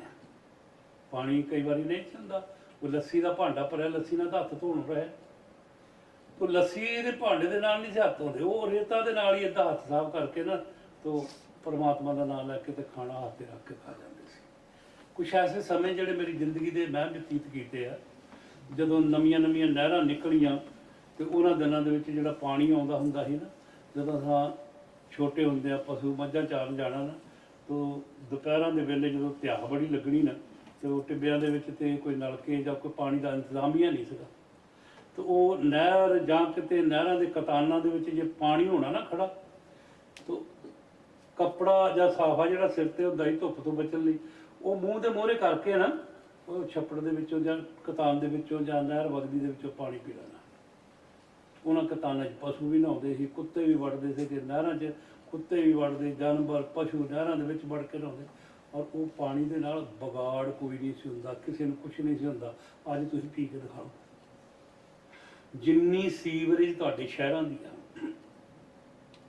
ਅੱਗੇ ਉਹ ਸੀਵਰੇਜ ਖੇਤਾਂ ਦੇ ਵਿੱਚ ਰਲਦੀ ਸੀ, ਮਿੱਟੀ 'ਚ ਰਲ ਜਾਂਦੀ ਸੀਗੀ, ਔਰ ਮਿੱਟੀ ਖਤਮ ਕਰ ਦਿੰਦੀ ਸੀ ਉਹਨੂੰ। ਬਾਹਰ ਹੁੰਦੇ ਸੀਗੇ ਲੋਕ ਪਿੰਡਾਂ ਦੇ ਆਲੇ ਦੁਆਲੇ, ਆਪਾਂ ਉਹਨਾਂ ਪਿੰਡਾਂ ਤੋਂ ਆਏ ਹੈਗੇ ਆ। ਉਹਨਾਂ ਪਿੰਡਾਂ ਦੀ ਨਿਆਈ ਦਾ ਪਾਸਾ ਹੁੰਦਾ ਸੀ ਇੱਕ, ਜਿੱਧਰ ਸਾਰੇ ਲੋਕ ਬਾਹਰ ਅੰਦਰ ਜਾਂਦੇ ਸੀਗੇ ਸਵੇਰੇ ਹਨੇਰੇ ਉੱਠ ਕਰਕੇ, ਔਰ ਜਦੋਂ ਕਿਤੇ ਵਕਤ ਆਉਣਾ ਤੇ ਉਹ ਖੇਤ ਉਹਨੀ 2-4 ਦਿਨ ਬਾਅਦ ਬਾਦਣੇ ਵਾਲਾ ਦਮੇ ਹਲਾਂ ਦੇ ਨਾਲ ਉਹ ਸਾਰਾ ਕੁਝ ਥੱਲੇ ਚੱਲ ਜਾਣਾ, ਫਿਰ ਮਿੱਟੀ ਸਾਫ਼ ਹੋ ਜਾਣੀ। ਹਾਂਜੀ, ਇੱਕ ਤਾਂ ਸਮੈਲ ਖਤਮ ਹੋ ਜਾਣੀ, ਦੂਸਰਾ ਸਾਰਾ ਗੰਦ ਜੋ ਹੁੰਦਾ ਸੀ ਉਹ ਮਿੱਟੀ ਦੇ ਥੱਲੇ ਚੱਲ ਜਾਣਾ, ਕੋਈ ਨੁਕਸਾਨ ਨਹੀਂ ਸੀ ਹੁੰਦਾ, ਬਿਮਾਰੀਆਂ ਨਹੀਂ ਸੀ ਇੰਨੀਆਂ ਲੱਗਦੀਆਂ ਜਿੰਨੀਆਂ ਅੱਜ ਬਿਮਾਰੀਆਂ ਸਾਨੂੰ ਤੁਹਾਨੂੰ ਲੱਗ ਰਹੀਆਂ ਪਹਿਲਾਂ। ਅੱਜ ਸਾਡੇ ਪਿੰਡ ਪੱਕੇ ਹੋ ਗਏ, ਗਲੀਆਂ ਪੱਕੀਆਂ ਬਣ ਗਈਆਂ, ਲੇਕਿਨ ਸੀਵਰੇਜ ਜਿੰਨੀ ਆ ਗਈ ਹੈ ਤੁਹਾਡੀਆਂ ਨਾਲੀਆਂ ਦੇ ਵਿੱਚ ਵੀ। ਤੁਸੀਂ ਕਸਮ ਖੁਦਾ ਦੀ, ਜਿਹੜੇ ਪਿੰਡਾਂ 'ਚ ਤੁਸੀਂ ਰਹਿੰਦੇ ਹੋ ਨਾ, ਜਿੱਥੇ ਕਿਤੇ ਨਾਲੀਆਂ ਦੇ ਕੋਲ ਤੁਹਾਡੇ ਘਰ ਹੈਗੇ ਨਾ, ਤੇ ਪਿੱਛੋਂ ਤੁਹਾਡੇ ਨਾਲੀ ਆ ਰਹੀ ਹੈ ਨਾ, ਤੇ ਹਵਾ ਦਾ ਬੁੱਲਾ ਵਗਦਾ, ਤਾਂ ਉਸ ਨਾਲੀ ਦੇ ਗੰਦ ਦੀ ਸੜਿਆਣ ਜਿਹੜੀ ਆ ਨਾ ਤੁਹਾਡੇ ਘਰਾਂ 'ਚ ਜਾਂਦੀ ਹੈਗੀ ਆ। ਇਹ ਚੀਜ਼ ਮੈਂ ਵੇਖਦਾ ਉੱਥੇ, ਜਿਨ੍ਹਾਂ ਗਲੀਆਂ ਦੇ ਵਿੱਚੋਂ ਲੰਘਦਿਆਂ ਕਦੇ ਸਮੈਲ ਨਹੀਂ ਸੀ ਆਉਂਦੀ, ਕਿੰਨਾ ਕਿੰਨਾ ਪਾਣੀ ਖੜਾ ਰਹਿੰਦਾ ਸੀਗਾ, ਕਿਉਂਕਿ ਉਹਨਾਂ 'ਚ ਸੀਵਰੇਜ ਨਹੀਂ ਸੀ ਹੁੰਦੀ। ਘਰਾਂ ਦਾ ਭਾਂਡਿਆਂ ਦਾ ਪਾਣੀ ਹੁੰਦਾ ਸੀਗਾ, ਜਾਂ ਕੋਈ ਬੱਚਾ ਜਾਂ ਪਿਸ਼ਾਬ ਕਰ ਦਿੰਦੇ, ਇਹੀ ਹੁੰਦਾ ਸੀਗਾ, ਗੰਦ ਨਹੀਂ ਸੀ ਹੁੰਦਾ, ਲੈਟਰਿਨ ਨਹੀਂ ਸੀ ਹੁੰਦੀ, ਉਹ 'ਚੋਂ ਇੰਨੀ ਸੜਿਆਣ ਨਹੀਂ ਸੀ ਆਉਂਦੀ ਜਿੰਨੀ ਅੱਜ ਤੁਸੀਂ ਗਲੀਆਂ ਵਿੱਚ ਲੰਘਦੇ। ਔਰ ਉਹੀ ਚੀਜ਼ ਤੁਹਾਡੀ ਮਿੱਟੀ ਪਾਣੀ 'ਚ ਰਲ ਕੇ ਪਾਣੀ ਦੇ ਵਿੱਚ ਬਣ ਕੇ ਜ਼ਮੀਨ 'ਚ ਜਾ ਰਹੀ ਹੈ, ਤੇ ਉਹ ਜਦੋਂ ਤੁਸੀਂ ਨਲਕਿਆਂ ਦਾ ਪਾਣੀ ਪੀਂਦੇ ਹੋ ਨਾ, ਉਹਨਾਂ ਦਾ ਕੋਈ ਸਵਾਦ ਹੈਗਾ ਵਾ, ਉਹੀ ਨਲਕਿਆਂ ਦਾ ਪਾਣੀ ਜਿਹੜਾ ਸਾਡੇ ਰੋਗ ਦਾ ਕਾਰਨ ਬਣਦਾ ਵਾ। ਜਾਨਵਰ ਉਹਨਾਂ ਨਾਲਿਆਂ ਦੇ ਵਿੱਚੋਂ, ਉਹਨਾਂ ਦੇ ਜਿਹੜੇ ਵਗਦੇ ਹੈਗੇ, ਉਹ ਛੋਟੀਆਂ ਛੋਟੀਆਂ ਨਾਲੀਆਂ ਹੁੰਦੀਆਂ, ਛੋਟੀਆਂ ਛੋਟੀਆਂ ਨਦੀਆਂ ਹੁੰਦੀਆਂ, ਇਹਨਾਂ ਨਾਲੇ ਹੁੰਦੇ ਸੀਗੇ, ਉਹ ਵਗਦੇ ਆ, ਉਹ ਗੰਦ ਨਾਲ ਇੰਨੇ ਭਰ ਗਏ ਹੈਗੇ ਆ, ਜਾਨਵਰ ਪਾਣੀ ਪੀਂਦੇ ਤਾਂ ਉਹ ਮਰ ਜਾਂਦੇ ਹੈਗੇ ਆ। ਪਿੱਛੇ ਹਿੰਦੁਸਤਾਨ ਦੇ ਵਿੱਚ ਪਤਾ ਨਹੀਂ ਦਰਿਆ ਬਿਆਸ ਦੇ ਵਿੱਚ ਕਿੰਨੀ ਕੁ ਮੱਛੀ ਮਰ ਗਈ, ਤੇ ਉਹਦੇ ਵਿੱਚ ਕਿਸੇ ਫੈਕਟਰੀ ਦਾ ਕੈਮੀਕਲ ਪੈ ਰਿਹਾ ਸੀਗਾ, ਕਰੋੜਾਂ ਮੱਛੀਆਂ ਮਰ ਗਈਆਂ। ਜਿਹੜੇ ਹੋਰ ਬਾਕੀ ਵੀ ਜਾਨਵਰ ਉਹ ਵੀ ਮਰੇ ਹੋਣਗੇ, ਮੱਛੀਆਂ ਇਸ ਕਰਕੇ ਦਿਸੀਆਂ ਕਿ ਪਾਣੀ ਤੋਂ ਬਾਹਰ ਨਿਕਲ ਗਈਆਂ, ਪਾਣੀ ਤੋਂ ਬਾਹਰ ਨਿਕਲ ਕੇ ਤੜਫੀਆਂ, ਤਾਂ ਪਤਾ ਲੱਗਿਆ। ਬੰਦਾ ਆਪਣੀ ਗਲਤੀ ਨੂੰ ਰੀਅਲਾਈਜ਼ ਨਹੀਂ ਕਰਦਾ, ਪਰ ਜਦੋਂ ਗਲਤੀ ਦਾ ਭੁਗਤਾਨ ਕਰਨਾ ਪੈਂਦਾ ਫੇਰ ਰੀਅਲਾਈਜ਼ ਹੁੰਦਾ ਹੈ। ਚੋਰੀ ਕਰਨ ਲੱਗਾ, ਲੜਾਈ ਕਰਨ ਲੱਗਾ, ਬੰਦਾ ਸੋਚਦਾ ਨਹੀਂ ਕਿ ਇਹਦਾ ਰਿਜ਼ਲਟ ਕੀ ਹੋਵੇਗਾ, ਪਰ ਜਦੋਂ ਚੋਰੀ ਕਰ ਲੈਂਦਾ, ਫੜਿਆ ਜਾਂਦਾ, ਤਾਂ ਫਿਰ ਬਾਅਦ ਦੇ ਵਿੱਚ ਜੋ ਪਨਿਸ਼ਮੈਂਟ ਹੈਗੀ ਆ, ਰਿਜ਼ਲਟ ਤੋਂ ਆ ਨਾ, ਫਿਰ ਪਛਤਾਉਂਦਾ। ਕਿਸੇ ਨੂੰ ਕੁੱਟਮਾਰ ਕਰ ਦਿੱਤੀ, ਕਿਸੇ ਦਾ ਸਿਰ ਪਾੜਤਾ, ਪੁਲਿਸ ਫੜ ਕੇ ਲੈ ਗਈ, 57 ਦਾ ਕੇਸ ਬਣ ਗਿਆ, 6 ਮਹੀਨੇ ਸਾਲ ਦੇ ਅੰਦਰ ਚਲਾ ਗਿਆ, ਅੰਦਰ ਪੁਰਸ਼ਾ ਰਿਹਾ। ਕਿਹਨੂੰ ਦੋਸ਼ ਦੇਵੇਗਾ? ਮਾਂ ਨੂੰ ਦੇਵੇਗਾ, ਤੇਰਾ ਕਸੂਰ ਆ, ਮੈਂ ਜੇਲ੍ਹ ਦੇ ਵਿੱਚ ਆ ਗਿਆ। ਐਸੇ ਤਰ੍ਹਾਂ ਮਾਂ ਨੇ ਸਮਝਾਇਆ ਬਚਪਨ ਤੋਂ ਲੈ ਕਰਕੇ ਇਨਸਾਨ ਨੂੰ ਕਿ ਚੰਗੇ ਕੰਮ ਕਰਨੇ, ਨੇਕ ਕੰਮ ਕਰਨੇ, ਮਾਂ ਬਾਪ ਦੀ ਇੱਜ਼ਤ ਨੂੰ ਦਾਗ ਨਹੀਂ ਲਾਉਣਾ। ਐਵੇਂ ਗੁਰੂ ਕਹਿੰਦਾ ਵਾ, ਭਾਈ ਤੁਸੀਂ ਮੇਰੇ ਸਾਰੇ ਬੱਚੇ ਹੋ, ਤੁਸੀਂ ਨੇਕ ਕੰਮ ਕਰਨੇ ਹੈਗੇ ਆ, ਆਪਣਾ ਨਾਂ ਉੱਚਾ ਕਰਨਾ ਹੈਗਾ, ਉਹਦੇ ਨਾਲ ਗੁਰੂ ਦਾ ਆਪੇ ਹੋ ਜਾਏਗਾ। ਗੁਰੂ ਅਮਰਦਾਸ ਮਹਾਰਾਜ ਨੇ 61 ਸਾਲ ਦੀ ਉਮਰ ਤੱਕ ਸਰਵਰ ਪੀਰ ਦੀ ਪੂਜਾ ਕੀਤੀ। ਵੈਸ਼ਨੋ ਮਾਤਾ ਕਿੱਥੇ ਜੰਗਲਾਂ ਪਹਾੜਾਂ ਦੇ ਵਿੱਚ ਹੈਗੀ, ਉੱਥੇ ਚੱਲ ਕੇ ਗਏ 20 ਵਾਰੀ, ਤੇ 20 ਵਾਰੀ ਹੋਈ ਹਰਿਦੁਆਰ ਜਾ ਕਰਕੇ ਹਰ ਕੀ ਪੌੜੀ ਇਸ਼ਨਾਨ ਕੀਤਾ, ਕੱਖ ਨਹੀਂ ਮਿਲਿਆ, ਕੁਛ ਨਹੀਂ ਮਿਲਿਆ। 61 ਸਾਲ ਦੀ ਉਮਰ, he wasted 61 years without anything, can't get anything, ਕੋਈ ਚੀਜ਼ ਨਹੀਂ ਪਾ ਸਕੇ। 61 ਸਾਲ ਦੀ ਉਮਰ ਤੋਂ ਬਾਅਦ ਇੱਕ ਮਹਾਤਮਾ ਮਿਲਿਆ, ਬਸ ਠੋਕਰ ਹੀ ਮਾਰੀ, ਤੇਰੇ ਹੱਥੋਂ ਖਾਣਾ ਨਹੀਂ ਹੈ, ਤੂੰ ਤੈਨੂੰ ਗੁਰਾਂਗਾ, ਬਸ ਰਸਤਾ ਮਿਲ ਗਿਆ। ਰਸਤਾ ਮਿਲੇਗਾ ਗੁਰੂ ਅੰਗਦ ਪਾਤਸ਼ਾਹ ਦੇ ਦਰਬਾਰ 'ਚ ਆ ਕਰਕੇ ਸੇਵਾ ਚਾਕਰੀ ਦਿਲ ਲਾ ਕੇ ਕੀਤੀ, ਦਿਲ ਲਾ ਕੇ ਸੇਵਾ ਕੀਤੀ, ਔਰ ਉਹਨੂੰ ਬੂਰ ਪਿਆ, ਫਲ ਲੱਗਾ। ਏਡਾ ਮਹਾਨ ਤੀਸਰੇ ਗੁਰੂ ਨਾਨਕ ਬਣ ਗਿਆ, ਤੀਸਰੀ ਪਾਤਸ਼ਾਹੀ ਬਣ ਗਏ। ਮਹਾਰਾਜ ਆਖਦੇ ਆ ਅਸੀਂ ਸੇਵਾ ਕਰਦੇ ਹਾਂ, ਕਦੇ ਕਦੇ ਗੁਰੂ ਘਰਾਂ ਦੇ ਵਿੱਚ ਮੌਕਾ ਮਿਲ ਜਾ, ਉਹ ਸਾਡੀ ਸੇਵਾ ਦਿਖਾਵੇ ਦੀ ਹੁੰਦੀ ਆ, ਚਤਰਾਈ ਦੀ ਹੁੰਦੀ ਆ। ਮਹਾਰਾਜ ਆਖਦੇ ਆ, ਗੁਰੂ ਸਾਹਿਬ ਗੁਰੂ ਅਰਜਨ ਪਾਤਸ਼ਾਹ ਬਿਆਨ ਕਰਦੇ, ਚਤਰਾਈ ਚਤਰ ਭੋਜਨਾ ਪਾਈ। ਉਹ ਤੇ ਬਹੁਤ ਸ਼ੈਤਾਨ, ਜਿਹਦੇ ਸਾਹਮਣੇ ਜਾ ਕੇ ਚਤਰਾਈ ਕਰਦੇ ਆ, ਉਹ ਤੇ ਪਤਾ ਨਹੀਂ ਕਿੰਨਾ ਕੁ ਚਲਾਕ ਆ, ਕਿੰਨਾ ਕੁ ਦਿਮਾਗ ਆ, ਕਿੱਡੀ ਵੱਡੀ ਗਿਆਨ ਦਾ ਮਾਲਕ ਆ। ਅਰਬਾਂ ਖਰਬਾਂ ਜੀਵਾਂ ਨੂੰ ਗਿਆਨ ਦਿੰਦਾ ਵਾ, ਉਹ ਸੋਚਾਂ ਦਿੰਦਾ ਵਾ, ਖੁਰਾਕ ਦਿੰਦਾ ਵਾ, ਫਿਰ ਉਹ ਤੋਂ ਵੱਡਾ ਕੌਣ ਹੁੰਦਾ ਹੋ ਸਕਦਾ?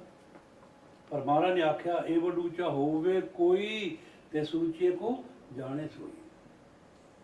ਏਡਾ ਵੱਡਾ ਕੋਈ ਹੋਵੇਗਾ ਤਾਂ ਉਹਨੂੰ ਜਾਣ ਸਕੇਗਾ ਕਿ ਉਹ ਕੌਣ ਹੈ। ਫਿਰ ਵੀ ਮਹਾਰਾਜ ਨੇ ਕਿਹਾ, ਤੇਰਾ ਅੰਤ ਨਾ ਜਾਣਾ, ਤੇਰੀ ਸਾਰ ਨਾ ਜਾਣਾ, ਤੇਰਾ ਸਰੂਪ ਨਾ ਜਾਣਾ, ਤੇਰਾ ਰੂਪ ਨਾ ਜਾਣਾ, ਸਰਬ ਰਿਓ ਗਰਦਾਰੇ। ਔਰ ਤੂੰ ਆਪਣੇ ਆਪ ਹੀ ਜਾਣ ਸਕਦਾ, ਮੈਂ ਕੋਈ ਤੈਨੂੰ ਜਾਣ ਨਹੀਂ ਸਕਦਾ।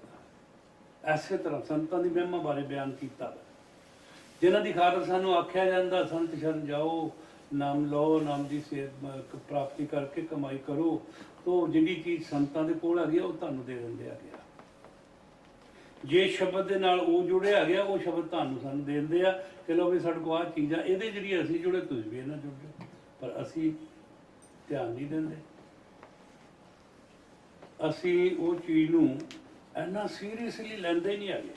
ਜਦੋਂ ਤੁਸੀਂ ਉਹ ਸੀਰੀਅਸ ਨੂੰ ਪਹੁੰਚ ਕਰਕੇ ਪਾ ਲਓਗੇ, ਫਿਰ ਤੁਹਾਨੂੰ ਪਤਾ ਲੱਗੇਗਾ ਕਿ ਇਹ ਦਾਤ ਕਿੱਡੀ ਵੱਡੀ ਸੀ, ਜੇ ਤੁਮ ਇੰਨੇ ਸਾਲ ਵਾਂਝਾ ਰਹਿ ਗਿਆ।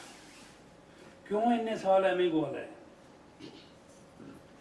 ਐਵੇਂ ਤੀਰਥਾਂ ਦੇ ਇਸ਼ਨਾਨ ਕਰਦੇ ਰਹੇ, ਫਲਾਣੇ ਥਾਂ ਗਏ। ਮੈਂ ਤੁਹਾਨੂੰ ਕਹਿੰਦਾ ਨਹੀਂ ਨਾ ਜਾਏ, ਤੁਹਾਡੀ ਆਪਣੀ ਖੁਸ਼ੀ ਆ।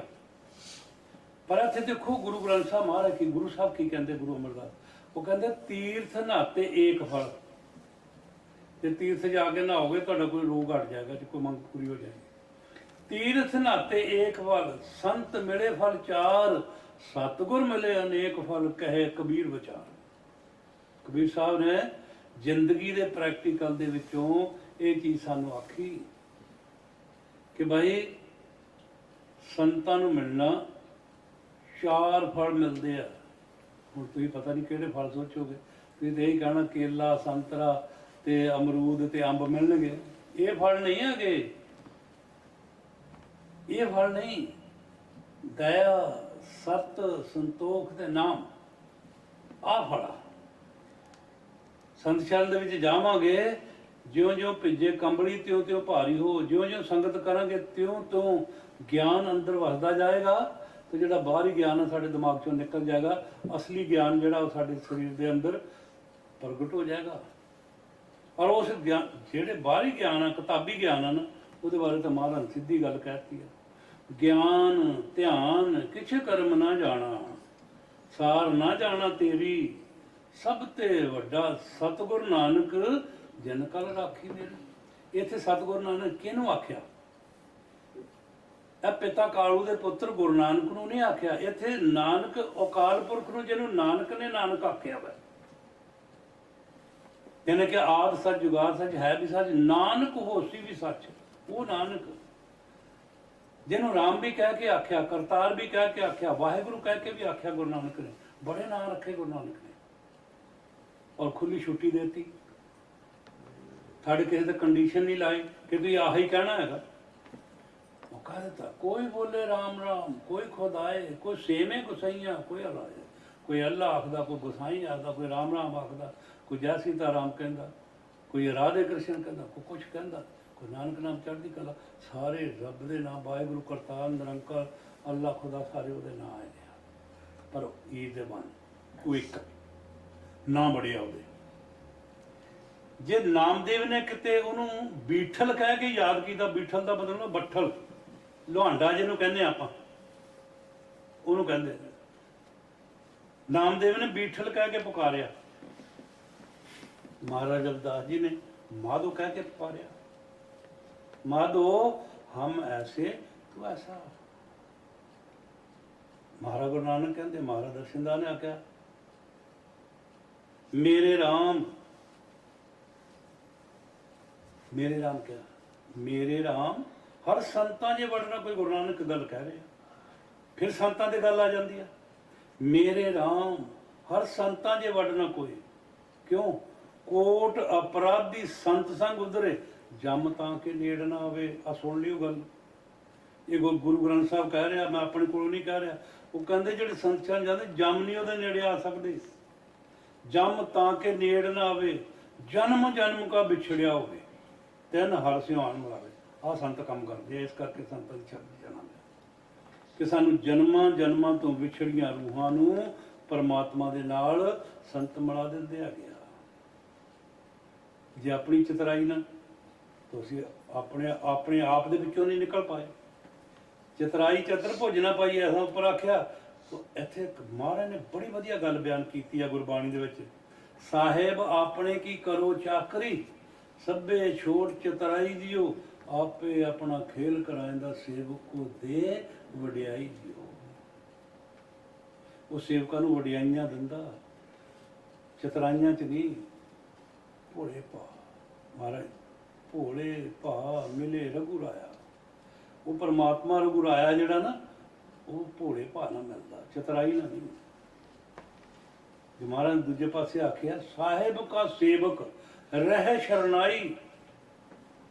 ਸਾਹਿਬ ਗੁਰੂ ਨੂੰ ਆਖਿਆ, ਇੱਥੇ ਸੰਤਾਂ ਨੂੰ ਆਖਿਆ ਸਾਹਿਬ ਕਾ ਸੇਵਕ ਰਹਿ ਸ਼ਰਨਾਈ। ਜਿਹੜਾ ਜੀਵ ਸੰਤਾਂ ਦੀ ਸ਼ਰਨ ਦੇ ਵਿੱਚ ਹਰ ਵੇਲੇ ਧਿਆਨ ਰੱਖਦਾ ਵਾ, ਸੇਵਾ ਕਰਦਾ ਜਾ ਕਰਕੇ, ਜਦੋਂ ਟਾਈਮ ਮਿਲਦਾ ਉਹ ਆਪਣਾ ਸਮਾਂ ਉੱਥੇ ਜਾ ਕੇ ਗੁਜ਼ਾਰਦਾ, ਸੇਵਾ ਦੇ ਵਿੱਚ ਗੁਜ਼ਾਰਦਾ, ਸੰਗਤ ਦੇ ਨਾਲ ਪ੍ਰਵਚਨ ਕਰਦਾ ਵੈ, ਦੁੱਖ ਸੁੱਖ ਦੀਆਂ ਗੱਲਾਂ ਕਰਦਾ ਵੈ, ਕਿਸੇ ਦੀ ਚੁਗਲੀ ਨਹੀਂ ਕਰਦਾ। ਐਸੇ ਦੀ ਗੱਲ ਕੀਤੀ ਹੈ, ਐਸੇ ਸੇਵਕ ਦੀ ਗੱਲ ਕੀਤੀ ਹੈ। ਸਾਹਿਬ ਕਾ ਸੇਵਕ ਰਹਿ ਸ਼ਰਨਾਈ, ਆਪੇ ਬਖਸ਼ੇ ਦੇ ਵਡਿਆਈ। ਉਹ ਵਡਿਆਈਆਂ ਦਿੰਦਾ, ਵਡਿਆਈਆਂ ਦਿੰਦਾ। ਤੀਰਥ ਨਹਾਤੇ ਏਕ ਫਲ। ਦੇਖੋ ਤੀਰਥਾਂ 'ਚ ਜਾ ਕਰਕੇ ਨਹਾਉਣੇ ਆ ਕਹਿਣ ਦੇ ਉੱਤੇ ਤਾਂ ਇੱਕ ਫਲ ਮਿਲ ਜਾਏਗਾ। ਸੰਤਾਂ ਕੋਲ ਜਾਵਾਂਗੇ 4 ਫਲ ਮਿਲਣਗੇ, ਤਾਂ ਸਤਿਗੁਰੂ ਮਿਲ ਜਾਏਗਾ, ਫਿਰ ਅਨੇਕਾਂ ਹੀ ਫਲ ਆ। ਫਿਰ ਤਾਂ ਕਮੀ ਕਿਸੇ ਚੀਜ਼ ਦੀ, ਫਿਰ ਦਾਤਾ ਹੀ ਘਰ ਆ ਗਿਆ ਤਾਂ ਫਿਰ ਦਾਤਾਂ ਦੀ ਮੰਗਣ ਦੀ ਲੋੜ ਹੀ ਨਹੀਂ, ਦਾਤਾਂ ਤਾਂ ਆਪੇ ਭੱਜੀਆਂ ਹੋਣਗੀਆਂ। ਇਸ ਕਰਕੇ ਅਸੀਂ ਦਾਤਾਂ ਮੰਗਦੇ ਹਾਂ, ਦਾਤਾ ਛੱਡ ਦਿੱਤਾ ਪਰੇ ਦੂਰ ਰਹਿ ਗਿਆ। ਦਾਤ ਪਿਆਰੀ ਆਪ ਜਿਹੜੀਆਂ ਦਾਤਾਂ ਨਾਲ ਆਪਾਂ ਮੂੰਹ ਪਿਆਰ ਪਾ ਬੈਠੇ ਆ ਨਾ, ਮੈਂ ਤੁਹਾਨੂੰ ਕਹਿੰਦਾ ਨਹੀਂ ਕਿ ਘਰੋਂ ਬਾਹਰ ਛੱਡ ਦਿਓ, ਜਾਂ ਇੱਕ ਕਿਰਤ ਕਰਨੀ ਪਏਗੀ, ਪਰਿਵਾਰ ਪਾਲਣਾ ਪਏ, ਕਿਰਤ ਕਰਨੀ ਪਏਗੀ, ਪੈਸਾ ਕਮਾਉਣਾ ਪਏਗਾ, ਘਰਾਂ ਦੀਆਂ ਕਿਸ਼ਤਾਂ ਦੇਣੀਆਂ, ਘਰਾਂ ਦੇ ਬਿੱਲ ਦੇਣੇ ਆ ਗਿਆ, 10 ਦੀ ਕਮਾਈ ਕਰਨੀ ਪਏਗੀ। ਅਗਰ ਤੁਸੀਂ ਲੁੱਟ ਖਸੁੱਟ ਚੋਰੀ ਹੇਰਾ ਫੇਰੀ ਕਰਦੇ ਨਾ, ਇਹਦੇ ਵਾਸਤੇ ਗੁਰੂ ਨਾਨਕ ਨੇ ਬਹੁਤ ਵੱਡੀ ਗੱਲ ਕਹਿ ਦਿੱਤੀ ਆ। ਹੱਕ ਪਰਾਇਆ ਨਾਨਕਾ ਉਸ ਸੂਅਰ ਉਸ ਗਾਏ, ਗੁਰਪੀਰ ਹਾਮਾ ਤਾਂ ਪਰੇ ਜੇ ਮਰਦਾਰ ਨਾ ਖਾਏ। ਹਿੰਦੂ ਦੇ ਵਾਸਤੇ ਗਊ ਖਾਣ ਦੇ ਬਰਾਬਰ ਆ ਪਰਾਇਆ ਹੱਕ, ਪਰਾਈ ਮਿਹਨਤ। ਆ ਜਿਹੜੀਆਂ ਅਸੀਂ ਲੋਕ ਵੱਡੀਆਂ ਲੈ ਕੇ ਨਾ, ਭ੍ਰਿਸ਼ਟਾਚਾਰ, ਲੋਕਾਂ ਦਾ ਕੰਮ ਕਰਨ ਦਾ, ਗੌਰਮੈਂਟ ਸਾਨੂੰ ਤਨਖਾਹ ਦਿੰਦੀ ਆ, ਫੈਕਟਰੀਆਂ ਤਨਖਾਹ ਦਿੰਦੀਆਂ, ਆਫਿਸਾਂ ਤਨਖਾਹ ਦਿੰਦੇ ਆ, ਆਪਣੀ ਤਨਖਾਹ ਛੱਡ ਕੇ ਤੇ ਉਹ ਬੰਦੇ ਦੇ ਕੋਲੋਂ ਉਹਦਾ ਕੰਮ ਕਰਨ ਦੇ ਵਾਸਤੇ ਨਾ ਵੱਡੀ ਲੈਂਦੇ ਆ, ਬਰਾਈਬਰੀ ਲੈਂਦੇ ਆ। ਇਹ ਪਾਪ ਆ, ਇਹ ਹੱਕ ਪਰਾਇਆ ਵਾ। ਪਤਾ ਨਹੀਂ ਉਹਨੇ ਕਿੰਨੀ ਮਿਹਨਤ ਕਰਕੇ ਆਪਣੇ ਬੱਚਿਆਂ ਨੂੰ ਤੜਫਦਿਆਂ ਛੱਡ ਕੇ ਬਾਹਰ ਸੜਕ ਦੇ ਉੱਤੇ ਰੂੜੀ ਕੁੱਟੀ ਹੈਗੀ ਆ, ਕੜਕ ਦੀ ਧੁੱਪ ਦੇ ਵਿੱਚ। ਤੇ ਵੇਖਿਆ ਜਿਹੜੇ ਹਿੰਦੁਸਤਾਨ ਦੇ ਵਿੱਚ ਸੜਕਾਂ ਬਣਾਉਂਦੇ ਹੈਗੇ ਆ, ਉੱਥੇ ਜਿਹੜੇ ਵੱਟੇ ਕੁੱਟਦੇ ਆ, ਤੇ ਬੀਬੀਆਂ ਮਾਈਆਂ ਦੇਖੀਆਂ, ਮੈਂ ਅੱਖੀਂ ਵੇਖੀਆਂ, ਉਹਨਾਂ ਨੇ ਆਪਣੇ ਬੱਚੇ ਆਪਣੀ ਪਿੱਠ ਨਾਲ ਬੱਧੇ ਹੁੰਦੇ, ਨਿੱਕੇ ਨਿੱਕੇ ਬੱਚੇ ਪਿੱਠ ਨਾਲ ਬੰਨ੍ਹ ਕੇ ਬੱਚੇ ਤੇ ਰੂੜੀ ਕੁੱਟਦੀਆਂ ਹੁੰਦੀਆਂ, ਹੱਥਾਂ ਦੇ ਉੱਤੇ ਛਾਲੇ ਪੈ ਜਾਂਦੇ ਆ। ਕਦੇ ਕਦੇ ਧਿਆਨ ਬੱਚੇ ਚੱਲ ਜਾਂਦਾ ਤਾਂ ਥੋੜ੍ਹੀ ਠਾਹ ਕਰਦੀ, ਹੱਥ ਤੇ ਆ ਵੱਜਦੀ ਆ, ਖੂਨ ਨਿਕਲਣ ਲੱਗ ਪੈਂਦਾ, ਨਹੁੰ ਲੱਥ ਜਾਂਦੇ ਆ, ਛਾਲੇ ਪੈ ਜਾਂਦੇ ਹੱਥਾਂ ਦੇ ਉੱਤੇ ਕੰਮ ਕਰਦਿਆਂ। ਐਡੀ ਮਿਹਨਤ ਕਰਨ ਵਾਲਿਆਂ ਦੇ ਕੋਲ ਅਗਰ ਤੁਸੀਂ ਉਹਦਾ ਕੰਮ ਕਰਨ ਦੇ ਵਾਸਤੇ ਵੱਢੀ ਲਓਗੇ ਨਾ, ਤੇ ਤੁਹਾਡਾ ਪਰਿਵਾਰ ਕਿੱਦਾਂ ਦਾ ਹੋਵੇਗਾ, ਕਿੱਦਾਂ ਦੀ ਉਹਦੀ ਰੂਪ ਰੇਖਾ ਹੋਵੇਗੀ। ਉਹਨਾਂ ਪੈਸਿਆਂ ਦਾ ਅੰਨ ਲੈ ਕੇ ਖਾਣ ਲੱਗੇ ਨਾ, ਤੇ ਅੰਨ ਕਿੱਦਾਂ ਦਾ ਹੈਗਾ, ਜੈਸਾ ਅੰਨ ਤੈਸਾ ਮਨ। ਉਹ ਖਾਣ ਵਾਲੇ ਚਾਹੇ ਤੁਹਾਡੇ ਬੱਚੇ ਹੈਗੇ ਆ, ਚਾਹੇ ਤੁਸੀਂ ਹੈਗੇ ਆ, ਪਤਨੀ ਹੈਗੀ, ਪਤਨੀ ਹੈਗਾ, ਪਤੀ ਹੇਰਾ ਫੇਰੀ ਕਰਕੇ ਲਿਆ ਕੇ ਕਮਾਈ ਕਰਕੇ ਪਤਨੀ ਦਿੰਦਾ ਨਾ।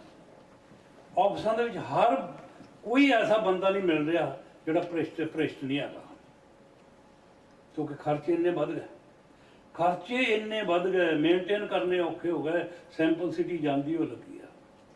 ਜੇ ਨਾਲ ਦੇ ਘਰ ਗੁਆਂਢੀ ਨੇ ਨਾ ਨਵਾਂ ਸਾਈਕਲ ਲਿਆਂਦਾ ਨਾ, ਤੇ ਆਪਾਂ ਗੁੱਸੇ ਦੇ ਵਿੱਚ ਨਾ ਸਕੂਟਰ ਲਿਆ ਕੇ ਰੱਖਣਾ ਪੈ।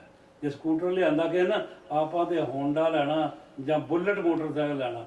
ਹੁਣ ਬੁਲਟ 60-70 ਹਜ਼ਾਰ ਦਾ, ਤਕਰੀਬਨ 80 ਹਜ਼ਾਰ ਦੇ ਨੇੜੇ ਆ। ਹਾਂਜੀ, ਤਾਂ ਇੰਨਾ ਪੈਸਾ ਕਿੱਥੋਂ ਲਿਆਵਾਂਗੇ? ਬਈਏ ਲੋਕ ਸਾਡੇ ਘਰਾਂ ਦੇ ਵਿੱਚ ਆ ਕੇ ਸਾਡੇ ਨਾਲੋਂ ਜ਼ਿਆਦਾ ਪੈਸਾ ਕਮਾ ਜਾਂਦੇ ਆ, ਔਰ ਸਾਡੇ ਬੱਚੇ ਕੰਮ ਕਰਕੇ ਰਾਜੀ ਨਹੀਂ ਹੈਗੇ। ਅਸੀਂ ਕੰਮ ਕਰਕੇ ਰਾਜੀ ਨਹੀਂ। ਗਲੀਆਂ 'ਚ ਸਵੇਰ ਤੋਂ ਲੈ ਕੇ ਇੱਥੇ ਬਹਿ ਗਏ, ਉੱਥੇ ਬਹਿ ਗਏ, ਉੱਥੇ ਬਹਿ ਕੇ ਤੁਰੇ ਫਿਰਨਾ ਪੈ, ਤੁਰੇ ਫਿਰਦਿਆਂ ਨੇ ਸਾਰਾ ਦਿਨ ਗੁਜ਼ਾਰ ਦੇਣਾ। ਸ਼ਾਮ ਨੂੰ ਰੋਟੀ ਪਾਣੀ ਖਾਧਾ, ਔਰ ਇੱਦਾਂ ਦੀ ਲੱਚ ਜਿਹੜੀ ਹੈਗੀ ਆ ਕਹਿੰਦੇ ਉਹ ਸਾਨੂੰ ਗਲਤ ਰਸਤਿਆਂ 'ਤੇ ਲਿਜਾਂਦੀ ਹੈਗੀ ਆ। ਸੰਗਤ ਹੈ। ਇੱਕ ਗੁਰਮੁਖ ਸੱਜਣ ਆਪਣੇ ਪੁੱਤਰ ਨੂੰ ਰੋਜ਼ ਹੀ ਦੇਖਦਾ ਕਿ ਇਹ ਨਾ ਆਹ ਪਿੰਡ ਦੇ ਜਿਹੜੇ 4-5 ਮੁੰਡੇ ਹੈਗੇ ਆ, ਇਹ ਇਹਨਾਂ ਦੇ ਨਾਲ ਜਾਣ ਲੱਗ ਪਿਆ। ਇਹ ਬੱਚਿਆਂ ਦੇ ਜਿਹੜੇ ਦਿਮਾਗ ਹੈਗੇ ਆ ਜਾਂ ਸੋਚਾਂ ਠੀਕ ਨਹੀਂ ਹੈਗੀਆਂ। ਉਹ ਇੱਕ ਦਿਨ ਆਪਣੇ ਪੁੱਤਰ ਨੂੰ ਜਾਣ ਲੱਗਿਆ ਨਾ, ਉਹਨੂੰ ਬਾਂਹ ਫੜ ਕੇ ਕਹਿੰਦਾ, ਗੱਲ ਸੁਣ ਪੁੱਤ, ਕਿੱਥੇ ਚੱਲਿਆ? ਕਹਿੰਦਾ ਉਹ ਮੇਰੇ ਦੋਸਤ ਹੈਗੇ ਆ, ਉਹ ਮੈਨੂੰ ਉਹਨੇ ਕਿਹਾ ਹੈਗਾ ਸ਼ਾਮ ਨੂੰ ਆ ਜਾਏ, ਆਪਾਂ ਬੈਠਾਂਗੇ ਗੱਲਾਂ ਬਾਤਾਂ ਕਰਾਂਗੇ। ਕਹਿੰਦਾ ਕੀ ਕਰਨਾ? ਪੜ੍ਹਾਈ ਕਰ, ਤੇਰਾ ਕੰਮ ਸਕੂਲ ਦਾ ਬੜਾ ਹੈ, ਉਹ ਕਰ ਲੈ। ਕੱਲ ਤੂੰ ਸਕੂਲ ਜਾਣਾ, ਤੂੰ ਕੰਮ ਕਦੋਂ ਕਰੇਗਾ? ਕਹਿੰਦਾ ਨਹੀਂ ਬਾਪੂ ਮੈਂ ਜਾਣਾ। ਕਹਿੰਦਾ ਪੁੱਤ ਗੱਲ ਸੁਣ ਲੈ ਇੱਕ ਵਾਰ, ਮੇਰੀ ਇੱਜ਼ਤ ਦਾ ਖਿਆਲ ਰੱਖੀ, ਮੇਰੇ ਮੱਥੇ ਤੇ ਕਿਤੇ ਕਲੰਕ ਨਾ ਲਵਾ ਦੇ। ਕਹਿੰਦਾ ਬਾਪੂ ਤੇਰਾ ਦਿਮਾਗ ਸਹੀ ਹੈਗਾ ਕਿ ਮੈਂ ਕੋਈ ਗਲਤ ਕੰਮ ਥੋੜ੍ਹੀ ਕਰਦਾ। ਕਹਿੰਦਾ ਉਹ ਜਿਹੜੇ ਬੱਚੇ ਆ ਨਾ, ਉਹ ਪਿੰਡ ਦੇ ਵਿੱਚ ਨਾਂ ਦੇਖੋ ਉਹਨਾਂ ਦਾ ਬਦਨਾਮ ਹੋਇਆ ਵਾ। ਸਾਰੇ ਲੋਕ ਜਾਣਦੇ ਹੈਗੇ ਕਿੱਦਾਂ ਜਿਹੜਾ ਉਹਨਾਂ ਦੇ ਨਾਲ ਜਾਵੇਗਾ ਨਾ, ਉਹ ਜਿੰਨਾ ਮਰਜ਼ੀ ਸ਼ਰੀਫ ਹੋਵੇ ਤੇ ਉਹਦਾ ਨਾਂ ਵੀ ਉਹਨਾਂ ਦੇ ਵਿੱਚ ਜਿੱਦਾਂ ਦੇ ਉਹ ਹੈਗੇ ਉੱਦਾਂ ਦਾ ਹੀ ਆ। ਜੈਸੀ ਸੰਗਤ ਤੈਸੀ ਰੰਗਤ, ਕਿ ਜਿੱਦਾਂ ਦੀ ਸੰਗਤ ਹੈਗੀ ਆ ਉੱਦਾਂ ਦੀ ਰੰਗਤ ਆ। ਕਹਿੰਦਾ ਬਾਪੂ ਕਮਾਲ ਦੀ ਗੱਲ, ਮੈਂ ਕੋਈ ਗਲਤ ਕੰਮ ਹੀ ਨਹੀਂ ਕਰਨਾ, ਐਵੇਂ ਕਹਿੰਦਾ ਮੈਨੂੰ ਰੰਗਤ ਉਹਨਾਂ ਦੀ ਚੜ੍ਹ ਜਾਏਗੀ। ਕਹਿੰਦਾ ਅੱਛਾ। ਕਹਿੰਦਾ ਚੱਲ ਵੀ ਜਾਇਆ, ਚਲੇ ਗਿਆ। ਅੱਗੋਂ ਤੁਹਾਨੂੰ ਪਤਾ ਹੀ ਆ ਕਿ ਉਹਨਾਂ ਨੇ ਕਿੱਦਾਂ ਦੇ ਪਲਾਨ ਬਣਾਏ ਹੁੰਦੇ ਆ। ਤੇ ਉਹ ਜਦੋਂ ਸਾਰੇ ਪਲਾਨ ਬਣਾ ਕਰਕੇ ਉਹ ਕਹਿੰਦੇ ਅੱਜ ਫਲਾਣੇ ਦੇ ਨਾ ਗੰਨੇ ਭੰਨ ਕੇ ਲਿਆਉਣੇ ਆ। ਸਿਆਲਾਂ ਦਾ ਦਿਨ, ਕਹਿੰਦੇ ਅੱਜ ਫਲਾਣੇ ਦੇ ਗੰਨੇ ਭੰਨ ਕੇ ਲਿਆਉਣੇ। ਉਹ ਕਹਿੰਦਾ ਵੀ ਮੈਂ ਨਹੀਂ ਜਾਣਾ। ਕਹਿੰਦਾ ਨਹੀਂ ਚੱਲ ਤੂੰ ਸਾਡੇ ਨਾਲ ਹੈਗਾ, ਅਸੀਂ ਵੀ ਤੇ ਜਾਣਾ ਹੀ ਆ, ਤੈਨੂੰ ਕੀ ਹੋਣ ਲੱਗਾ? ਚਲੇ ਗਿਆ, ਲੈ ਗਏ। ਅਸਰ ਹੋ ਗਿਆ ਮਨ ਦੇ ਉੱਤੇ, ਗੰਨੇ ਭੰਨ ਲਿਆ। ਲੇਟ ਹੋ ਗਿਆ ਕਿਉਂਕਿ ਹਨੇਰਾ ਕਰਕੇ ਜਾਣਾ ਹੈਗਾ, ਕੋਈ ਦੇਖ ਨਾ ਲਵੇ। ਗੰਨੇ ਭੰਨ ਕੇ ਲਿਆਏ, ਚੂਪੇ ਚੁੱਕ ਕੇ ਘਰ ਆ ਗਿਆ। ਘਰ ਆ ਗਿਆ ਤਾਂ ਬਾਪ ਨੂੰ ਥੋੜ੍ਹੀ ਜਿਹੀ ਖੁਣਸ ਗਈ ਕਿ ਲੇਟ ਆਇਆ, ਕੋਈ ਗਲਤ ਕੰਮ ਕਰਕੇ ਆਇਆ ਹੈ। ਕੋਈ ਨਹੀਂ, ਕਹਿੰਦਾ ਕੱਲ ਸਵੇਰੇ ਦੇਖਾਂਗੇ। ਸਵੇਰੇ ਉੱਠੇ, ਉਹ ਸਕੂਲ ਗਿਆ, ਸਕੂਲੋਂ ਵਾਪਸ ਆਇਆ ਤੇ ਉਹ ਕਹਿੰਦਾ ਪੁੱਤਰ ਗੱਲ ਸੁਣ। ਉਹ ਕਹਿੰਦਾ ਤੇਰਾ ਕਹਿੰਦਾ ਕੱਪੜੇ ਪ੍ਰੈਸ ਕਰਨੇ ਹੈਗੇ ਆ, ਤੇ ਤੂੰ ਇੱਦਾਂ ਕਰ, ਉਹ ਫਲਾਣੇ ਸਾਹਿਬ ਕੋਲੇ ਪਏ ਆ ਹੈਂ, ਉਹ ਜਾ ਕੇ ਨਾ ਕੋਲੇ ਆ ਲੈ ਜਾ, ਛਿੱਕੂ ਜਿਹਾ ਲੈ ਜਾ, ਤੇ ਛਿੱਕੂ ਦੇ ਵਿੱਚ ਪਾ ਕੇ ਲਈ। ਦੇਖੀ ਕਹਿੰਦਾ ਆਪਣੇ ਕੱਪੜੇ ਨਾ ਕਾਲੇ ਕਰ ਲਈ, ਹੱਥ ਵੀ ਨਾ ਕਾਲੇ ਹੋ ਜਾਣ ਕਿਤੇ। ਕਹਿੰਦਾ ਬਾਪੂ ਨਹੀਂ ਹੁੰਦੇ। ਜਦੋਂ ਗਿਆ ਨਾ ਤਾਂ ਉਹਨੇ ਛਿੱਕੂ ਜਿਹੜਾ ਜ਼ਿਆਦਾ ਭਰ ਲਿਆ, ਭਰ ਕੇ ਉਹ ਇੱਦਾਂ ਤੁਰਿਆ, ਇੱਦਾਂ ਫੜਿਆ ਨਾ ਤੇ ਤੁਰਿਆ ਨਾ, ਤੇ ਜਦ ਤੁਰਿਆ ਨਾ ਤੇ ਉਹ ਠੇਡਾ ਵੱਜਿਆ ਤਾਂ ਛਿੱਕੂ ਜਿਹੜਾ ਸੀ ਕੱਪੜਿਆਂ ਤੇ ਲੱਗ ਗਿਆ। ਛਿੱਕੂ ਉੱਪਰ ਲੱਗਿਆ। ਹੁਣ ਬੰਦਾ ਮੂੰਹ ਨੂੰ ਹੈ ਤੇ ਛਿੱਕੂ ਹੱਥ ਦੇ ਵਿੱਚ ਉਹਨੇ ਲੱਗਣਾ ਹੀ ਹੈ। ਉਹ ਢਿੱਡ ਤੇ ਲੱਗਿਆ ਨਾ, ਪੇਟ ਤੇ ਲੱਗਿਆ, ਤਾਂ ਜਿਹੜੀ ਕਮੀਜ਼ ਸੀ ਉਹ ਕਾਲੀ ਹੋ ਗਈ। ਜਦ ਕੋਲੇ ਇਕੱਠੇ ਕਰਕੇ ਇੱਕ ਛਿੱਕੂ 'ਚ ਮੁੜ ਕੇ ਪਾਏ ਨਾ, ਪਾ ਕਰਕੇ ਬਾਪੂ ਦੇ ਕੋਲ ਆਉਂਦਾ ਤੇ ਬਾਪੂ ਏਦਾਂ ਦੇਖਦਾ, ਕਹਿੰਦਾ ਓਏ ਆਹ ਕੀ ਕੀਤਾ? ਤੈਨੂੰ ਮੈਂ ਕਿਹਾ ਸੀ ਹੱਥ ਨਾ ਕਾਲੇ ਕਰ ਲਈ, ਤੈਨੂੰ ਕਿਹਾ ਸੀ ਕੱਪੜੇ ਨਾ ਕਾਲੇ ਕਰ ਲਈ। ਕਹਿੰਦਾ ਬਾਪੂ ਪਤਾ ਨਹੀਂ ਤੇਰੀ ਕਿੱਦਾਂ ਦੀ ਸੋਚ ਹੈ, ਜੇ ਕਾਲੇ ਹੈਗੇ ਤਾਂ ਹੱਥ ਕਾਲੇ ਹੋਣੇ ਹੋਣੇ ਆ। ਕਹਿੰਦਾ ਇਹ ਮੰਨਦਾ ਤੂੰ ਕਿ ਕਾਲੇ ਆ ਤੇ ਕਾਲੇ ਕੱਪੜੇ ਹੋਣੇ ਆ? ਦੇ ਤੇਰੇ ਕੱਪੜੇ, ਤੇਰੀ ਕਮੀਜ਼ ਕਾਲੀ ਹੋ ਗਈ ਨਾ, ਹੋ ਗਈ ਨਾ ਕਾਲੀ? ਹਾਂ ਕਹਿੰਦਾ ਹੋ ਗਈ ਹੈਗੀ ਆ, ਕੋਈ ਨਹੀਂ ਧੋ ਲਾ। ਕਹਿੰਦਾ ਧੋ ਤੇ ਲਵੇਂਗਾ, ਪਰ ਜਿਹੜੀ ਕਾਲਕ ਲੱਗ ਗਈ ਹੈਗੀ ਆ, ਇਹ ਪਤਾ ਤਾਂ ਲੱਗ ਗਿਆ ਨਾ ਕਿ ਕਾਲੇ ਹੋ ਗਏ ਕੱਪੜੇ, ਹੱਥ ਵੀ ਤੇਰੇ ਕਾਲੇ ਹੋ ਗਏ। ਕਹਿੰਦਾ ਹਾਂ। ਕਹਿੰਦਾ ਪੁੱਤਰ ਜਿਹਨਾਂ ਦੇ ਨਾਲ ਤੂੰ ਜਾਂਦਾ ਨਾ, ਉਹ ਇਹਨਾਂ ਕੋਲਿਆਂ ਵਰਗੇ ਆ। ਇਹ ਕੋਲੇ ਜਿਹੜੇ ਆ ਠੰਡੇ ਵੀ ਨੁਕਸਾਨਦਾਰ ਹੈਗੇ ਆ। ਠੰਡੇ ਹੱਥ ਕਾਲੇ ਕਰਦੇ ਤੇ ਕੱਪੜੇ ਕਾਲੇ ਕਰਦੇ ਆ, ਤੇ ਜਦ ਗਰਮ ਹੋਣਗੇ ਨਾ ਤੇ ਹੱਥ ਵੀ ਲੂਣਗੇ ਤੇ ਕੱਪੜੇ ਵੀ ਲੂਣਗੇ। ਕੱਪੜੇ ਸੁਆਹ ਕਰ ਦੇਣਗੇ, ਤੇਰੇ ਹੱਥ ਵੀ ਸਾੜ ਦੇਣਗੇ। ਮੰਨਦਾ ਇਹਨਾਂ ਚੀਜ਼ਾਂ ਨੂੰ? ਕਹਿੰਦਾ ਹਾਂ ਬਾਪੂ ਇਹ ਤਾਂ ਗੱਲ ਠੀਕ। ਕਹਿੰਦਾ ਜਿੱਦਾਂ ਦੀ ਸੰਗਤ ਤੂੰ ਜਾਵੇਂਗਾ ਨਾ, ਐਦਾਂ ਦੀ ਰੰਗਤ ਚੜੇਗੀ ਜਿੱਦਾਂ ਕੋਲਿਆਂ ਦੇ ਨਾਲ ਤੇਰੇ ਕੱਪੜੇ ਕਾਲੇ ਹੋ ਗਏ, ਤੇਰੇ ਹੱਥ ਕਾਲੇ ਹੋ ਗਏ ਆ। ਤੇ ਪੁੱਤਰ ਹੁਣ ਤੂੰ ਅੱਗੇ ਆਪਣੀ ਜ਼ਿੰਦਗੀ ਦਾ ਸੋਚ ਲੈ ਕਿੱਦਾਂ ਦੀ ਕਰਨੀ ਹੈ, ਕੋਲਿਆਂ ਵਰਗੀ ਬਣਾਉਣੀ ਆ। ਕਹਿੰਦਾ ਬਾਪੂ ਮੇਰੇ ਤੋਂ ਗਲਤੀ ਹੋ ਗਈ, ਪੈਰ ਫੜ ਕੇ ਰੋਣ ਲੱਗ ਪਿਆ। ਕਹਿੰਦਾ ਮੈਨੂੰ ਮਾਫ ਕਰ ਦਿਓ। ਕਹਿੰਦਾ ਤੁਸੀਂ ਮੈਨੂੰ ਗਿਆਨ ਦੇ ਦਿੱਤਾ ਹੈਗਾ। ਔਰ ਮਾਂ ਬਾਪ ਬੱਚਿਆਂ ਨੂੰ ਸਮਝਾਉਂਦੇ ਆ ਕਿ ਜਿੱਦਾਂ ਤੁਸੀਂ ਆਪਣੇ ਘਰਾਂ 'ਚ ਬੱਚਿਆਂ ਨੂੰ ਸਮਝਾਉਂਦੇ, ਓਏ ਪੁੱਤਰ ਆਹ ਕੰਮ ਨਾ ਕਰ, ਬੇਟਾ ਆਹ ਕੰਮ ਨਾ ਕਰ, ਇਹਦੇ ਨਾਲ ਨੁਕਸਾਨ ਹੁੰਦਾ, ਪੈਸੇ ਦਾ ਵੀ ਨੁਕਸਾਨ ਹੁੰਦਾ, ਔਰ ਲੋਕਾਂ ਤੋਂ ਵੀ ਤਾਨੇ ਮਿਹਣੇ ਮਿਲਦੇ ਆ। ਔਰ ਤੁਹਾਡਾ ਮੁੰਡਾ ਸ਼ਰਾਬੀ ਤੁਰਿਆ ਫਿਰਦਾ, ਤੁਹਾਡਾ ਮੁੰਡਾ ਉਹ ਤੇ ਝਗੜੇ ਕਰਦਾ ਸ਼ਰਾਬ। ਵਾਹ ਵਾਹ ਕੀ ਬਾਤ। ਫਿਰ ਕੀ ਸੋਚਾਂਗੇ ਜਦ ਤੁਹਾਨੂੰ ਕੋਈ ਤੁਰੇ ਜਾਂਦੇ ਨੂੰ, ਠੇਡੇ ਵੱਜਦੇ ਜਾਂਦੇ ਨੂੰ ਡਿੱਗਦਾ ਦੇਖਦਾ, ਤਾਂ ਕੀ ਆਖੇਗਾ ਫਲਾਣੇ ਦਾ ਮੁੰਡਾ ਵਾ ਉਹ। ਅੱਛਾ ਭੈਣੇ ਉਹ ਫਲਾਣੀ ਜਿਹੜੀ ਚੈਂਤੀ ਉਹਦਾ ਮੁੰਡਾ ਵਾ ਹੈਂ? ਇਹ ਅਮਰਕੌਰ ਦਾ ਮੁੰਡਾ ਨਹੀਂ ਲੱਗਦਾ? ਹਾਂਜੀ ਉਹਦਾ ਮੁੰਡਾ ਵਾ। ਅਮਰਕੌਰ ਦਾ ਨਾਮ ਸਾਰੇ ਪਿੰਡ 'ਚ ਬਦਨਾਮ ਹੋ ਗਿਆ, ਫਲਾਣੀ ਚੈਂਤੀ ਦਾ ਨਾਮ ਪਿੰਡ 'ਚ ਬਦਨਾਮ ਹੋ ਗਿਆ, ਅਮਰ ਸਿੰਘ ਦਾ ਨਾਮ ਪਿੰਡ 'ਚ ਬਦਨਾਮ ਹੋ ਗਿਆ ਕਿ ਇਹਦਾ ਮੁੰਡਾ ਆਹ ਕੰਮ ਕਰਦਾ ਵਾ।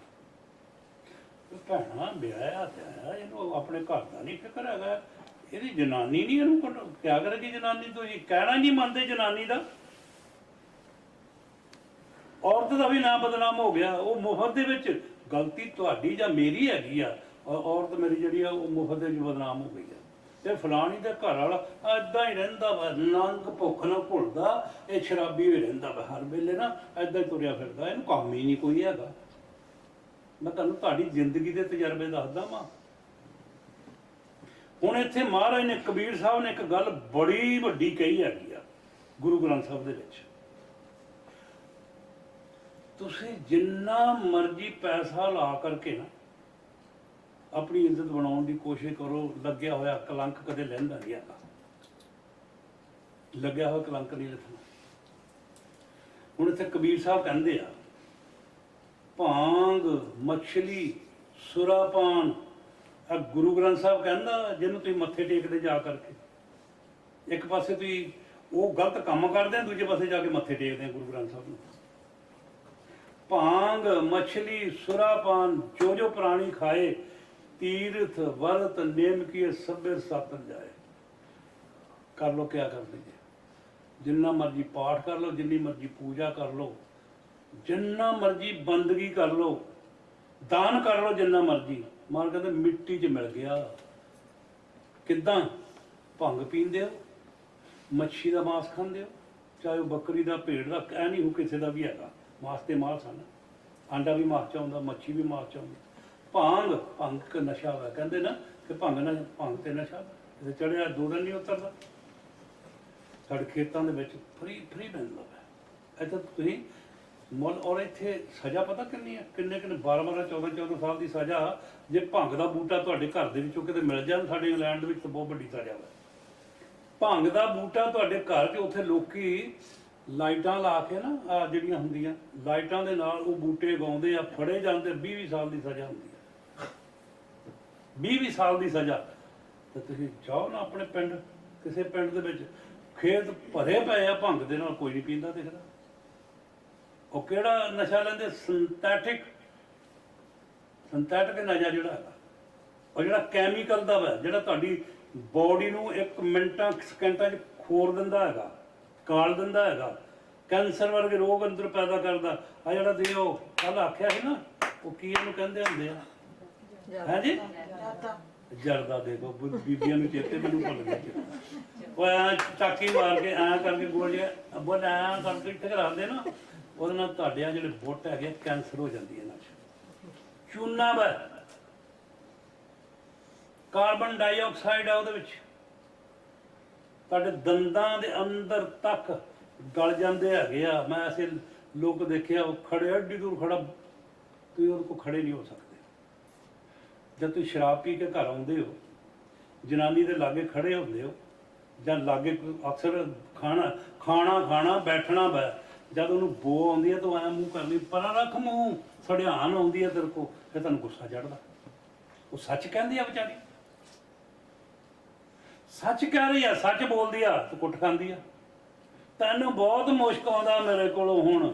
ਉਹਦਾ ਇੰਡੀਆ ਗੋਹਾ ਸੱਟਦੀ ਆਈ ਆ, ਉਦੋਂ ਤੈਨੂੰ ਮੁਸ਼ਕ ਨਹੀਂ ਸੀ ਆਉਂਦਾ, ਇੱਥੇ ਅਮਰੀਕਾ ਜਾ ਕੇ ਮੁਸ਼ਕ ਆਉਣ ਲੱਗ ਪਿਆ। ਕਿਆ ਬਾਤ ਹੈ ਬਈ, ਗੋਹਾ ਸੱਟਦੀ ਮਜਬੂਰੀ ਸੀਗੀ। ਘਰ ਦਾ ਕੰਮ ਕਰਦੇ ਸੀ, ਕਿਸੇ ਦਾ ਤਾਂ ਨਹੀਂ ਕਰਦੇ ਸੀ, ਕਮਾਈ ਕਰਦੇ ਸੀ, ਲੇਬਰ ਕਰਦੇ ਸੀ। ਜੇ ਗੋਹਾ ਸੱਟ ਲਿਆ ਕੋਈ ਮਿਹਨਤ ਕਰਦੇ ਸੀ, ਚੋਰੀ ਠੱਗੀ ਨਹੀਂ ਸੀ ਕਰਦੇ, ਆਪਣੇ ਘਰ ਦਾ ਕੰਮ ਕਰਦੇ ਸੀ। ਹੁਣ ਮਹਾਰਾਜ ਇੱਥੇ ਦੇਖੋ ਕੀ ਕਹਿੰਦੇ, ਭਾਂਗ ਮਛਲੀ ਸੁਰਾਪਾਨ ਜੋ ਜੋ ਪ੍ਰਾਣੀ ਖਾਏ, ਤੀਰਥ ਵਰਤ ਨੇਮ ਕੀ ਸਭ। ਜਿੰਨੇ ਮਰਜ਼ੀ ਤੁਸੀਂ ਪੁੰਨ ਕਰ ਲਓ, ਦਾਨ ਕਰ ਲਓ, ਜਾਂ ਜਿੰਨੇ ਮਰਜ਼ੀ ਪਾਠ ਕਰ ਲਓ, ਸਾਰੇ ਮਿੱਟੀ 'ਚ ਮਿਲ ਗਏ ਜੇ ਤੁਸੀਂ ਭੰਗ ਪੀਂਦੇ ਹੋ। ਸੁਰਾਪਾਨ, ਸੁਰਾ ਸ਼ਰਾਬ, ਪਾਨ ਤਮਾਕੂ ਵਾਲਾ, ਜੇ ਇਹ ਖਾਂਦੇ ਹੋ, ਮੱਛੀ ਖਾਂਦੇ ਹੋ। ਇੱਕ ਬੰਦੇ ਨੂੰ ਮੈਂ ਕਿਹਾ ਬਾਬਾ ਜੀ ਆਂਡਾ ਜਿਹੜਾ ਹੈਗਾ ਇਹ ਤਾਂ ਮਾਸ ਨਹੀਂ ਹੈਗਾ, ਇਹਨੂੰ ਖਾਣ ਨਾਲ ਕੁਛ ਨਹੀਂ ਹੁੰਦਾ। ਮੈਂ ਕਿਹਾ ਆਂਡਾ ਖਾਣ ਦੇ ਨਾਲ ਉਹ ਚੀਜ਼ ਹੁੰਦੀ ਆ ਜਿਹੜੀ ਮਾਸ ਖਾਣ ਦੇ ਨਾਲੋਂ ਕਈ ਗੁਣੇ ਜ਼ਿਆਦਾ ਪਨਿਸ਼ਮੈਂਟ ਆ। ਕਹਿੰਦਾ ਉਹ ਕਿੱਦਾਂ ਹੋ ਸਕਦੀ ਆ? ਮੈਂ ਮਾਸ ਖਾਣ ਵਾਲਾ ਜਿਹੜਾ ਜਾਨਵਰ ਆ, ਜਿਹਦਾ ਤੁਸੀਂ ਮਾਸ ਖਾਂਦੇ ਹੋ, ਉਹਨੇ ਜਨਮ ਲੈ ਲਿਆ ਵੇ ਕੋਖ ਦੇ ਵਿੱਚੋਂ, ਉਹ ਬਾਹਰ ਆ ਗਿਆ ਵਾ, ਤੇ ਬਾਹਰ ਆਇਆ ਤੁਸੀਂ ਵੱਢ ਕੇ ਖਾ ਲਿਆ ਵਾ। ਉਹਨੇ ਕੋਖ ਦੇ ਵਿੱਚ ਪਤਾ ਨਹੀਂ ਕਿੰਨਾ ਸਮਾਂ ਜਿਹੜੀ ਪਨਿਸ਼ਮੈਂਟ ਝੱਲੀ ਹੈਗੀ ਆ, ਤੁਸੀਂ ਉਹਨੂੰ ਵੱਢ ਦਿੱਤਾ। ਉਹਨੇ ਹਾਲੇ ਜਿਹੜੇ ਹੋਰ ਕਰਮ ਭੁਗਤਾਨ ਕਰਨੇ ਸੀ, ਉਹ ਹੁਣ ਤੁਸੀਂ ਆਪਣੇ ਤੇ ਲੈ ਲਿਆ ਕਿ ਤੁਸੀਂ ਉਹਨੂੰ ਖਾ ਲਿਆ ਕੱਟ ਕੇ। ਕਿਸੇ ਨੇ ਕੱਟਿਆ ਤੁਹਾਡੇ ਲਈ, ਕਿਸੇ ਨੇ ਬਣਾਇਆ ਤੁਹਾਡੇ ਲਈ, ਬਣਾਉਣ ਵਾਲੇ ਨੂੰ ਵੀ, ਖਾਣ ਵਾਲੇ ਨੂੰ ਵੀ, ਤੇ ਕੱਟਣ ਵਾਲੇ ਨੂੰ, ਤਿੰਨਾਂ ਨੂੰ ਇੱਕੋ ਜਿੰਨੀ ਪਨਿਸ਼ਮੈਂਟ ਮਿਲਣੀ ਆ। ਉਹ ਘਰ ਦੀ ਵਿਚਾਰੀ ਮੁਫਤ ਦੇ ਵਿੱਚ ਫਸ ਜਾਂਦੀ ਆ। ਹੁਕਮ ਨਾ ਮੰਨੇ ਤੁਹਾਡੀ ਗੱਲ ਤੇ ਤਾਂ ਬੁਰੀ ਹੈਗੀ ਆ, ਜੇ ਮੰਨਦੀ ਆ ਤਾਂ ਗੁਨਾਹਗਾਰ ਬਣਦੀ ਹੈਗੀ ਆ। ਜਦੋਂ ਇਹ ਚੀਜ਼ਾਂ ਜਿਹੜੀਆਂ ਬਾਹਰ ਕਹਿੰਦੇ, ਉਹ ਜਦੋਂ ਸਾਨੂੰ ਪੁੱਛਿਆ ਕਹਿੰਦੇ ਆਂਡਾ ਜਿਹੜਾ ਹੈਗਾ, ਮੈਂ ਕਿਹਾ ਆਂਡੇ ਦੇ ਵਿੱਚ ਜਿਹੜਾ ਬੱਚਾ ਬਣਨਾ ਨਾ, ਉਹਨੇ ਸ਼ੈੱਲ ਦੇ ਅੰਦਰ ਨਾ ਜਿਹੜੀ ਉਹਦੀ ਉੱਪਰਲੀ ਸਖਤ ਜਿਹੜੀ ਸਾਈਡ ਹੈਗੀ ਆ ਆਂਡੇ ਦਾ ਉੱਪਰਲਾ ਸ਼ੈੱਲ ਜਿਹੜਾ, ਉਹਦੇ ਵਿੱਚ ਬੱਚੇ ਨੇ ਪਨਿਸ਼ਮੈਂਟ ਝੱਲਣੀ ਹੈਗੀ ਆ।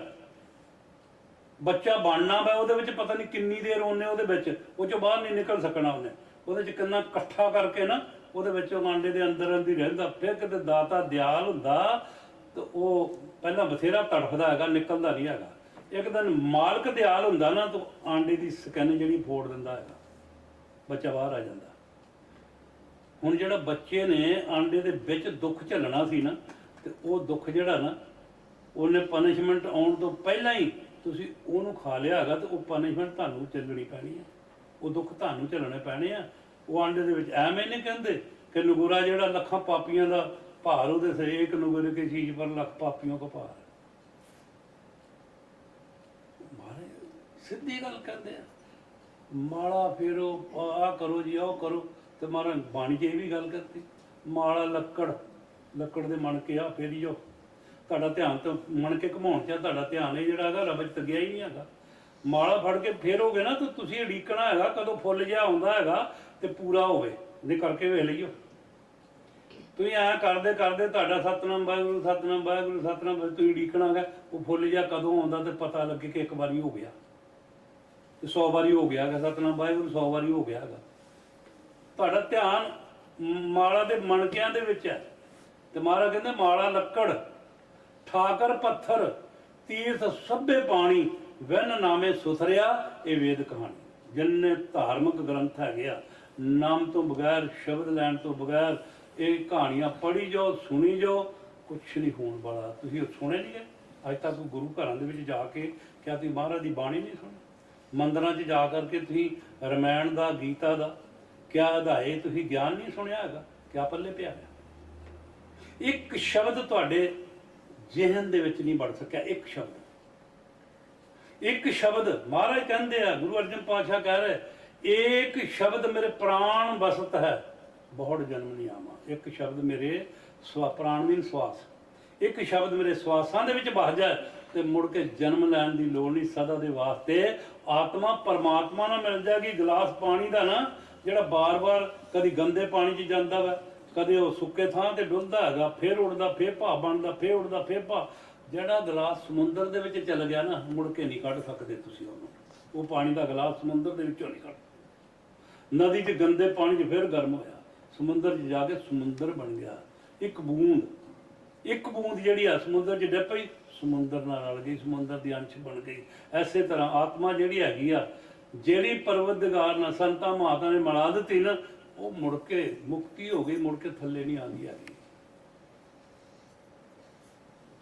ਨਾਮ ਜਪਤ ਮੁਕਤ ਹੋਏ, ਨਾਮ ਜਪ ਕੇ ਮੁਕਤੀ ਮਿਲਣੀ ਹੈਗੀ ਆ, ਗੱਲਾਂ ਬਾਤਾਂ ਨਾਲ ਨਹੀਂ ਮਿਲਣੀ। ਮੈਂ ਤੁਹਾਨੂੰ ਸੁਣਾਈ ਜਾਵਾਂ, ਤੁਸੀਂ ਸੁਣ ਲਓ।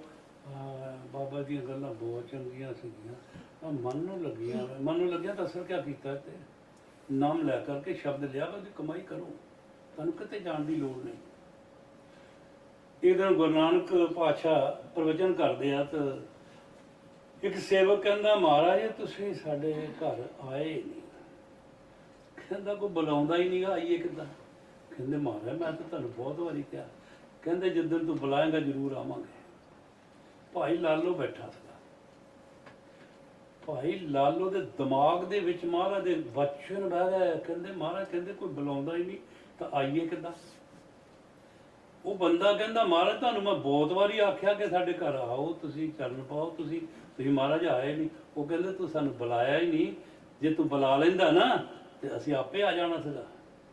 ਭਾਈ ਲਾਲੋ ਇਹ ਲਫ਼ਜ਼ ਸੁਣਿਆ, ਉਹਦੇ ਦਿਮਾਗ ਦੇ ਵਿੱਚ ਬਹਿ ਗਈ ਗੱਲ।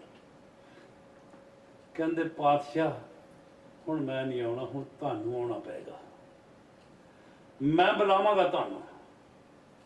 ਜਾ ਕਰਕੇ ਸਿਮਰਨ ਤੇ ਬਹਿ ਗਿਆ। ਦਿਨੇ ਆਪਣਾ ਕੰਮ ਕਰਨਾ, ਕਿਸੇ ਦਾ ਕਿੱਲੇ ਘੜ ਦਿੱਤੇ, ਕਿਸੇ ਦੀ ਪਜਾਲੀ ਟੁੱਟ ਗਈ, ਕਿਸੇ ਦਾ ਹਲ ਟੁੱਟ ਗਿਆ, ਕਿਸੇ ਦਾ ਪੁੱਟ ਟੁੱਟ ਗਿਆ, ਮੰਜਾ ਠੋਕ ਦਿੱਤਾ।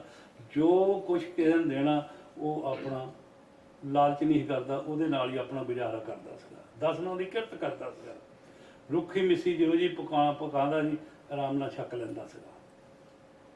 ਸਿਮਰਨ ਕਰਨਾ ਸ਼ੁਰੂ ਕਰ ਦਿੱਤਾ। ਕਹਿੰਦਾ ਸਵੈਮਾਨ ਜਾਗ ਪਿਆ ਅੰਦਰ, ਭਰੋਸਾ ਜਾਗ ਪਿਆ ਅੰਦਰ ਕਿ ਮੈਂ ਨਾਨਕ ਤੈਨੂੰ ਪਾਤਸ਼ਾਹ ਤੈਨੂੰ ਮੈਂ ਬੁਲਾਵਾਂਗਾ। ਹੁਣ ਭਾਈ ਲਾਲੋ ਨੇ ਇੰਨਾ ਸਿਮਰਨ ਕੀਤਾ। ਇੱਕ ਦਿਨ ਅੱਧੀ ਰਾਤ ਅੱਗੇ ਅੱਧੀ ਪਿੱਛੇ, ਪੋਹ ਦਾ ਮਹੀਨਾ ਜਿਹੜਾ ਆ ਜਾ ਰਿਹਾ, ਹੁਣ ਆਪਾਂ ਜਿਸ ਮਹੀਨੇ ਜਾ ਰਹੇ ਹਾਂ, ਇਹ ਪੋਹ ਦੇ ਮਹੀਨੇ 'ਚ ਇੰਨੀ ਠੰਡ, ਬਾਹਰ ਕੋਰਾ ਜੰਮਿਆ, ਕੱਕਰ ਪਿਆ।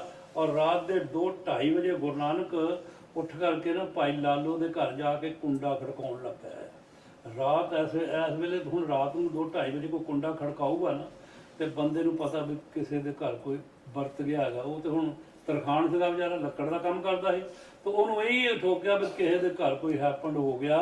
ਹੁਣ ਬੰਦਾ ਉਹੀ ਆਇਆ ਵਾ ਇਸ ਲਈ ਇੰਨੀ ਠੰਡ ਦੇ ਵਿੱਚ ਕਿ ਅਰਥੀ ਬਣਾ ਕੇ ਦੇ ਦੇ, ਕੱਲ ਬੰਦਾ ਸਾਡਾ ਚਲੇ। ਉਹਦੇ ਦਿਮਾਗ ਦੇ ਵਿੱਚ ਇਹੀ ਚੀਜ਼ ਆਈ, ਇਹ ਚੀਜ਼ ਆਈ ਉਹਦੇ 'ਚ ਸੋਚ ਕਿ ਮੇਰੇ ਤੋਂ ਇਸ ਵੇਲੇ ਕਿਸੇ ਨੂੰ ਕੀ ਕੰਮ ਆ ਰਾਤ ਦੇ 2:30-3 ਵਜੇ।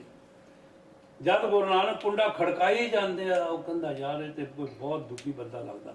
ਉਹ ਕਹਿੰਦਾ ਉਹ ਗੁਰਸਿੱਖਾ ਬੋਏ ਗੁਰੂ ਪਿਆਰਿਆ, ਮੈਂ ਆਇਆ, ਠਹਿਰ ਠਹਿਰ ਮੈਂ ਆਇਆ। ਬਾਜਾਂ ਦਿੱਤੀਆਂ, ਗੁਰੂ ਨਾਨਕ ਫਿਰ ਵੀ ਕੁੰਡਾ ਖੜਕਾਈ ਗਿਆ। ਜਦੋਂ ਕੁੰਡਾ ਖੋਲਿਆ, ਦੇਖ ਕਰਕੇ ਹੈਰਾਨ ਬਾਬਾ ਨਾਨਕ ਬੂਹੇ ਦੇ ਬਾਹਰ ਖੜਾ। ਉਹ ਕਹਿੰਦੇ ਪਾਤਸ਼ਾਹ, ਉੱਚਾ ਚਰਨਾਂ ਨੂੰ ਹੱਥ ਲਾਇਆ, ਅੰਦਰ ਲੰਘੋ, ਅੰਦਰ ਲੰਘੋ। ਅੰਦਰ ਲੱਗੇ ਚਰਨ ਪਕੜ ਕੇ ਕਹਿੰਦੇ ਪਾਤਸ਼ਾਹ ਤੁਸੀਂ ਮੈਨੂੰ ਬੁਲਾ ਲੈਂਦੇ, ਮੈਂ ਆ ਜਾਣਾ ਸੀ। ਐਦਾਂ ਦੀ ਠੰਡ ਦੇ ਵਿੱਚ ਪਾਤਸ਼ਾਹ ਤੁਸੀਂ ਐਸੀ ਕਿਹੜੀ ਜ਼ਰੂਰਤ ਪੈ ਗਈ ਮੇਰੇ ਗਰੀਬ ਤੱਕ, ਜਿਹੜਾ ਤੁਸੀਂ ਇੰਨੀ ਠੰਡ ਦੇ ਵਿੱਚ ਆਏ ਹੋ? ਆਏ ਵੀ ਇਕੱਲੇ? ਤੁਹਾਨੂੰ ਪਤਾ ਕਿ ਸ਼ਹਿਰ ਦੇ ਵਿੱਚ ਮਲਕ ਭਾਗੋ ਨੇ ਤੁਹਾਡੇ ਤੇ ਕਿੱਡੀ ਵੱਡੀ ਕੰਡੀਸ਼ਨ ਲਾਈ ਆ ਕਿ ਜੇ ਨਾਨਕ ਕਿਤੇ ਦਿਸ ਪੈ ਨਾ, ਫੜ ਕੇ ਬੰਦੀ ਬਣਾ ਕੇ ਕੈਦੀ ਬਣਾ ਲਓ ਉਹਨੂੰ। ਕਿਉਂਕਿ ਗੁਰੂ ਨਾਨਕ ਉਹਦੇ ਖਾਣੇ ਦੇ ਉੱਤੇ ਨਹੀਂ ਸੀ ਗਿਆ। ਸਾਰੇ ਮਹਾਤਮਾ ਗਏ, ਗੁਰੂ ਨਾਨਕ ਨਹੀਂ ਗਿਆ। ਗੁਰੂ ਨਾਨਕ ਨੂੰ ਦਿਖਦਾ ਸੀ ਕਿ ਇਹਦੇ ਖਾਣੇ ਦੇ ਵਿੱਚ ਕੀ ਹੈਗਾ ਵਾ, ਇਹਦਾ ਜਿਹੜਾ ਖਾਣਾ ਹੈਗਾ ਉਹ ਕਿਸ ਚੀਜ਼ ਤੋਂ ਪੈਦਾ ਹੋਇਆ ਵਾ। ਲੋਕਾਂ ਦੇ ਹੱਕ ਮਾਰ ਮਾਰ ਕੇ, ਗਰੀਬਾਂ ਦੇ ਹੱਕ ਮਾਰ ਮਾਰ ਕੇ ਇਹਨੇ ਪੈਸਾ ਇਕੱਠਾ ਕੀਤਾ। ਇਹ ਉਸ ਪੈਸੇ ਦੀ ਕਮਾਈ ਆ, ਜਿਹੜਾ ਲੋਕਾਂ ਦਾ ਖੂਨ ਨਿਚੋੜਿਆ ਇਹਨੇ ਨਾ, ਇਹ ਉਹ ਆ। ਗੁਰੂ ਨਾਨਕ ਨਹੀਂ ਗਏ ਸੀਗੇ। ਲਾਲੋ ਦੇ ਘਰ ਆ ਗਿਆ ਲਾਲੋ। ਉਹ ਸੁਣ ਮੇਰੀ ਗੱਲ, ਮੈਂ ਤੇਰੇ ਨਾਲ ਗੱਲ, ਉਹ ਬਾਦਸ਼ਾਹ ਉਹ ਇੰਨੀ ਠੰਡ ਜਾ, ਮੈਂ ਥੋੜਾ ਉਹ ਮੱਝ ਰੱਖੀ ਹੋ ਸੀਗੀ, ਉਹਦਾ ਦੁੱਧ ਥੋੜਾ ਬਹੁਤਾ ਜਿਹੜਾ ਸੀਗਾ, ਕਹਿੰਦਾ ਮੈਂ ਦੁੱਧ ਗਰਮ ਕਰ। ਉਹ ਕਹਿੰਦੇ ਫੇਰ ਇਹ ਗੱਲਾਂ ਫੇਰ ਕਰੀ, ਪਹਿਲਾਂ ਸੁਣ ਮੈਂ ਕੀ ਕਰਨ ਆਇਆ ਵਾਂ, ਮੈਂ ਤੈਨੂੰ ਕੁਝ ਦੱਸਣ ਆਇਆ ਵਾਂ, ਕੋਈ ਕਹਿਣ ਆਇਆ ਵਾਂ। ਹੱਥ ਜੋੜ ਕੇ ਬੈਠ ਗਿਆ। ਕਹਿੰਦਾ ਪਾਤਸ਼ਾਹ ਦੱਸੋ ਕੀ ਕਹਿਣਾ ਚਾਹੁੰਦੇ ਹੋ? ਗੁਰੂ ਨਾਨਕ ਬੋਲੇ, ਜੋ ਪਰਮਾਤਮਾ ਨੇ ਗੁਰੂ ਨਾਨਕ ਨੂੰ ਉਸ ਵੇਲੇ ਗੱਲ ਕਰਕੇ ਦੱਸਿਆ। ਕੀ ਸੁਨੇਹਾ ਦਿੱਤਾ ਗੁਰੂ ਨਾਨਕ ਨੂੰ ਪਰਮਾਤਮਾ ਨੇ? ਤੇ ਗੁਰੂ ਨਾਨਕ ਲਾਲੋ ਨੂੰ ਕਹਿ ਰਿਹਾ, ਲਾਲੋ ਸੁਣ, ਮੈਨੂੰ ਮੇਰੇ ਨਾਨਕ ਨੇ, ਮੇਰੇ ਅਕਾਲ ਪੁਰਖ ਨੇ ਕੀ ਸੁਨੇਹਾ ਦਿੱਤਾ, ਜੈਸੇ ਮੈਂ ਆਵੈ ਖਸਮ ਕੀ ਬਾਣੀ ਤੈਸੜਾ ਕਰੀ ਗਿਆਨ ਮੇ ਲਾਲੋ। ਲਾਲੋ ਮੈਂ ਤੈਨੂੰ ਉਹ ਦੱਸਣ ਆਇਆ ਜਿੱਦਾਂ ਮੇਰੇ ਖਸਮ ਨੇ ਮੈਨੂੰ ਆਖਿਆ ਨਾ ਕਿ ਆਹ ਚੀਜ਼ ਹੋਣ ਵਾਲੀ ਆ, ਵੱਡਾ ਜ਼ੁਲਮ ਹੋਣ ਵਾਲਾ। ਬਾਬਰ ਬਾਦਸ਼ਾਹ ਜ਼ੁਲਮ ਭਰੀ ਫੌਜ ਲੈ ਕਰਕੇ ਨਾ ਹਿੰਦੁਸਤਾਨ ਤੇ ਹਮਲਾ ਕਰ ਰਿਹਾ। ਲਿਖਿਆ ਮਹਾਰਾਜ ਦੱਸਿਆ ਲਾਲੋ ਨੂੰ, ਲਾਲੋ ਜੈਸੇ ਮੈਂ ਆਵੇ ਖਸਮ ਕੀ ਬਾਣੀ ਤੈਸੜਾ ਕਰੀ ਗਿਆਨ ਵੇ ਲਾਲੋ, ਪਾਪ ਕੀ ਜੰਜ ਲੈ ਕਾਬਲੋ ਧਾਇਆ, ਜੋਰੀ ਮੰਗੇ ਦਾਨ ਵੇ ਲਾਲੋ। ਮਹਾਰਾਜ ਮੈਂ ਇਹਦੇ ਵਿੱਚ ਕੋਈ ਮਦਦ ਕਰ ਸਕਦਾ ਤੁਹਾਡੀ? ਕਹਿੰਦੇ ਨਹੀਂ ਲਾਲੋ, ਆਪਣੇ ਆਪ ਸਭ ਕੁਝ ਠੀਕ ਹੋ ਜਾਏਗਾ। ਔਰ ਉਹ ਜੋ ਹੋਇਆ ਤੁਸੀਂ ਕਹਾਣੀਆਂ 'ਚ ਵੀ ਸੁਣਦੇ ਹੋ ਕਿ ਗੁਰੂ ਨਾਨਕ ਪਾਤਸ਼ਾਹ ਨੂੰ ਕੈਦੀ ਬਣਾ ਕਰਕੇ, ਬੰਦੀ ਬਣਾ ਕਰਕੇ ਮਰਦਾਨੇ ਦੇ ਸਿਰ ਤੇ ਭਾਰ ਦੇ ਕੇ, ਗੁਰੂ ਨਾਨਕ ਦੇ ਸਿਰ ਤੇ ਭਾਰ ਦੇ ਕੇ ਬਾਬਰ ਸ਼ਾਹ ਬਾਦਸ਼ਾਹ ਨੇ ਅੱਗੇ ਤੋਰ ਲਿਆ। ਤੇ ਜਿੱਥੇ ਜਾ ਕੇ ਸ਼ਾਮ ਨੂੰ ਸਾਰੇ ਕੈਦੀ ਜਿਹੜੇ ਉੱਥੇ ਭਾੜਾ ਕਰੇ ਚੱਕੀਆਂ ਪੀਣ ਨੂੰ ਦੇਤੀਆਂ। ਤੇ ਗੁਰੂ ਨਾਨਕ ਪਾਤਸ਼ਾਹ ਮਰਦਾਨੇ ਨੂੰ ਕਹਿੰਦੇ, ਮਰਦਾਨੇ ਰਬਾਬ ਬਜਾ, ਜਰਾ ਖਸਮ ਨਾਲ ਗੱਲ ਕਰੀਏ, ਖਸਮ ਨਾਲ ਗੱਲ ਕਰੀਏ। ਕਹਿੰਦਾ ਪਾਤਸ਼ਾਹ ਤੁਸੀਂ ਰਬਾਬ ਬਣਾਉਣ ਨੂੰ ਕਹਿੰਦੇ, ਮੈਨੂੰ ਡਰਿਆ ਕਿ ਕਿਹੜੇ ਵੇਲੇ ਵਰਸ਼ਾ ਆ ਢਿੱਡ ਦੇ ਵਿੱਚ ਖੁੱਭਿਆ ਤੇ ਤਲਵਾਰ ਚੱਲੀ ਧੌਣ ਤੇ। ਕਹਿੰਦੇ ਰਬਾਬ ਵਜਾਉਣ ਲੱਗ ਪਿਆ ਤੇ ਫਟਾਫਟ ਧੌਣ ਉਹ ਲਾ ਕੇ ਸਿੱਟ ਦੇਣੀ ਅਗਲਿਆਂ ਨੇ ਕਿ ਇਹ ਇੱਥੇ ਗਾਣੇ ਤੈਨੂੰ ਕਿੱਦਾਂ ਸੁੱਝਦੇ ਪਏ ਆ। ਉਹ ਕਹਿੰਦੇ ਬਜਾ, ਮੈਂ ਆਪਣੇ ਖਸਮ ਨੂੰ ਕੁਝ ਕਹਿਣਾ ਹੈਗਾ। ਵੇਖੋ ਗੁਰੂ ਨਾਨਕ ਕੀ ਕਹਿੰਦੇ ਹੈਗੇ ਆਪਣੇ ਖਸਮ ਨੂੰ। ਉਸ ਵੇਲੇ ਗੁਰੂ ਨਾਨਕ ਨੇ ਇਹ ਬਾਣੀ ਦੀ ਰਚਨਾ ਕੀਤੀ। ਤੁਸੀਂ ਕਦੀ ਧਿਆਨ ਕਰਦੇ ਹੋ ਕਿ ਕਿਹੜੇ ਕਿਹੜੇ ਵੇਲੇ ਸ਼ਬਦ ਕਹਿ ਗਏ ਹੈਗੇ? ਮਹਾਰਾਜ ਗੁਰੂ ਨਾਨਕ ਨੇ ਆਖਿਆ, ਏਤੀ ਮਾਰ ਪਈ ਕੁਰਲਾਣੇ ਤੈਂ ਕੀ ਦਰਦ ਨਾ ਆਇਆ। ਇਹ ਨਾਨਕ, ਇਹ ਗਰੀਬਾਂ ਨੂੰ ਇੰਨੀ ਮਾਰ ਪੈ ਰਹੀ, ਇੰਨਾ ਜ਼ੁਲਮ ਇਹਨਾਂ ਦੇ ਉੱਤੇ, ਇੰਨਾ ਇੱਜ਼ਤਾਂ ਲੁੱਟੀਆਂ ਜਾ ਰਹੀਆਂ। ਆ ਦੇਖ ਬਾਦਸ਼ਾਹ ਦੇ ਸਿਪਾਹੀ ਕੀ ਕਰ ਰਹੇ ਹੈਗੇ। ਮਰਲਾਨੇ ਨੇ ਕਿਹਾ, ਪਾਤਸ਼ਾਹ ਇਹ ਤੁਹਾਡੇ ਸਾਹਮਣੇ ਦੇਖੋ ਕਿੰਦਾ ਗਰੀਬ ਬੱਚੀਆਂ ਦੀ, ਔਰਤਾਂ ਦੀ ਇੱਜ਼ਤਾਂ ਲੁੱਟਦੇ ਹੈਗੇ ਇਹ ਜ਼ਾਲਮ ਲੋਕ, ਤੁਸੀਂ ਕੋ ਕਰੋ। ਕਹਿੰਦੇ ਮਰਦਾਨੇ ਮੈਂ ਨਹੀਂ ਕੁਛ ਕਰਦਾ, ਉਹ ਕਰੇਗਾ, ਕਰੇ ਕਰਾਵੇ ਆਪੇ ਆਪ। ਮਾਨਸ ਦੇ ਕਿ ਮੇਰੇ ਹੱਥ ਨਹੀਂ ਕੁਛ ਵੀ, ਮੈਂ ਤੇ ਉਹਨੂੰ ਕਹਾਂਗਾ ਜਿਹੜਾ ਮੇਰੀ ਗੱਲ ਮੰਨੇਗਾ, ਮੈਂ ਉਹ ਤੋਂ ਕਰਾਉਣਾ ਵਾ, ਆਪ ਨਹੀਂ ਮੈਂ ਕਰਨਾ, ਉਹ ਤੋਂ ਕਰਾਉਣਾ। ਏਤੀ ਮਾਰ ਪਈ ਕੁਰਲਾਣੇ ਤੈਂ ਕੀ ਦਰਦ ਨਾ ਆਇਆ। ਐਡੀ ਗੱਲ ਕਹੀ ਗੁਰੂ ਨਾਨਕ ਨੇ, ਪਾਸਾ ਪਲਟ ਗਿਆ। ਕਿਹੜੀ ਚੱਕੀਆਂ ਪੀਣ ਨੂੰ ਦਿੱਤੀਆਂ ਸੀ ਨਾ, ਉਹ ਚੱਕੀਆਂ ਆਪੇ ਚੱਲ ਪਈਆਂ। ਜਦੋਂ ਹਰ ਬੰਦੇ ਦੇ ਦਿੱਤੀ ਚੱਕੀ ਚੱਲਦੀ ਪਈ ਹੈ ਨਾ, ਤਾਂ ਜਿਹੜੇ ਸਿਪਾਹ ਸਲਾਰ ਸੀ ਚੱਕੀਆਂ ਚੱਲਦੀਆਂ ਵੇਖ ਕੇ ਨਾ ਇੱਦਾਂ ਨਾ ਜੋ ਉਹਨਾਂ ਦੇ ਦਿਲ ਕੰਬਣ ਲੱਗ ਪਏ ਕਿ ਆਹ ਕੀ ਹੋ ਗਿਆ, ਚੱਕੀ ਨੂੰ ਚਲਾਉਂਦਾ ਨਹੀਂ ਕੋਈ, ਆਪੇ ਚੱਲ ਰਹੀ ਆ। ਗੁਰੂ ਨਾਨਕ ਦੀ ਚੱਕੀ ਆਪੇ ਚੱਲ ਰਹੀ ਆ। ਬਾਦਸ਼ਾਹ ਨੂੰ ਜਾ ਕੇ ਦੱਸਿਆ, ਬਾਦਸ਼ਾਹ ਆਇਆ। ਜਿਸ ਬਾਦਸ਼ਾਹ ਨੇ ਗੁਰੂ ਨਾਨਕ ਨੂੰ ਕੈਦ ਕੀਤਾ ਸੀ, ਉਹ ਬਾਦਸ਼ਾਹ ਗੁਰੂ ਨਾਨਕ ਦੇ ਚਰਨਾਂ ਤੇ ਸੀਸ ਰੱਖ ਕੇ ਪਛਤਾ ਰਿਹਾ ਵਾ। ਮਹਾਰਾਜ ਗੁਰੂ ਘਰ ਦੀ ਐਦਾਂ ਦੀ ਹਿਸਟਰੀ ਆ। ਅਕਬਰ ਬਾਦਸ਼ਾਹ ਦੇ ਕੋਲ ਇੱਕ ਉਹ ਬੱਚਾ ਬਹਾ ਕਰਕੇ ਜਿਹਦੇ ਤੇੜ ਵੀ ਕੁਛ ਨਹੀਂ ਸੀ ਤੇ ਸਿਰ ਪਿੰਡੇ ਤੇ ਵੀ ਕੁਛ ਨਹੀਂ ਸੀ, ਔਰ ਉਹ ਬਹਾ ਕੇ ਲੰਗਰ ਛਕਾਤਾ। ਰਾਜਾ ਰੰਕ ਬਰਾਬਰੀ ਪੈਣੀ ਪੈਰੀ ਪਾਉਣਾ ਜਗ ਵਰਤਾਇਆ, ਚਰਨ ਤੋਏ ਰਹਿ ਰਾਸ ਕਰ ਚਰਨ ਆਮਤ ਸਿੱਖਾਂ ਭੁਲਾਇਆ। 9ਵੀਂ ਪਾਤਸ਼ਾਹੀ ਤੱਕ ਜਿਹੜੇ ਸਿੱਖ ਸੀ ਆ ਜਾਂਦੇ ਸੀ ਨਾ, ਉਹ ਸੱਜੇ ਪੈਰ ਦਾ ਅੰਗੂਠਾ ਜਲ ਦੇ ਵਿੱਚ ਭਿਉਂ ਕੇ ਚਰਨਾਮਤ ਬਣਾ ਕਰਕੇ ਉਹਨਾਂ ਨੂੰ ਛਕਾ ਕੇ, ਜਿੱਦਾਂ ਅੰਮ੍ਰਿਤ ਅੱਜ ਕੱਲ੍ਹ ਛਕਾਇਆ ਜਾਂਦਾ ਨਾ, ਪੰਜ ਕਕਾਰ ਪਾ ਕੇ। 9ਵੀਂ ਪਾਤਸ਼ਾਹੀ ਤੱਕ ਗੁਰੂ ਨਾਨਕ ਦੀ ਚਲਾਈ ਹੋਈ ਜਿਹੜੀ ਮਰਜ਼ਾਦਾ ਸੀ, ਉਹ ਸੱਜੇ ਪੈਰ ਦਾ ਅੰਗੂਠਾ ਜਲ ਦੇ ਵਿੱਚ ਭਿਉਂ ਕੇ ਚਰਨਾਮਤ ਬਣਾ ਕਰਕੇ ਪਿਆ ਕੇ ਸਿੱਖ ਸਜਾਏ ਜਾਂਦੇ ਸੀ। ਇਹ ਸਿੱਖ ਤੇ ਸਿੰਘ ਦਾ ਡਿਫਰੈਂਸ ਹੈ। ਸਿੱਖ ਸਜਾਇਆ ਜਾਂਦਾ ਸੀ ਚਰਨਾਮਤ ਪਿਆ ਕੇ, ਤੋਂ ਸਿੰਘ ਸਜਾਇਆ ਜਾਂਦਾ ਕਕਾਰ ਪਾ ਕੇ, ਅੰਮ੍ਰਿਤ ਪਾ ਕੇ। ਅੰਮ੍ਰਿਤ ਪੀਤਾ ਹੀ ਤਾਂ ਅੰਮ੍ਰਿਤ ਪੀਆ ਸਤਿਗੁਰ ਦੀਆ, ਅਵਰ ਨਾ ਜਾਣਾ ਦੂਆ ਕੀਆ। ਅੰਮ੍ਰਿਤ ਕੋਈ ਪਾਣੀ ਨਹੀਂ ਹੈਗਾ।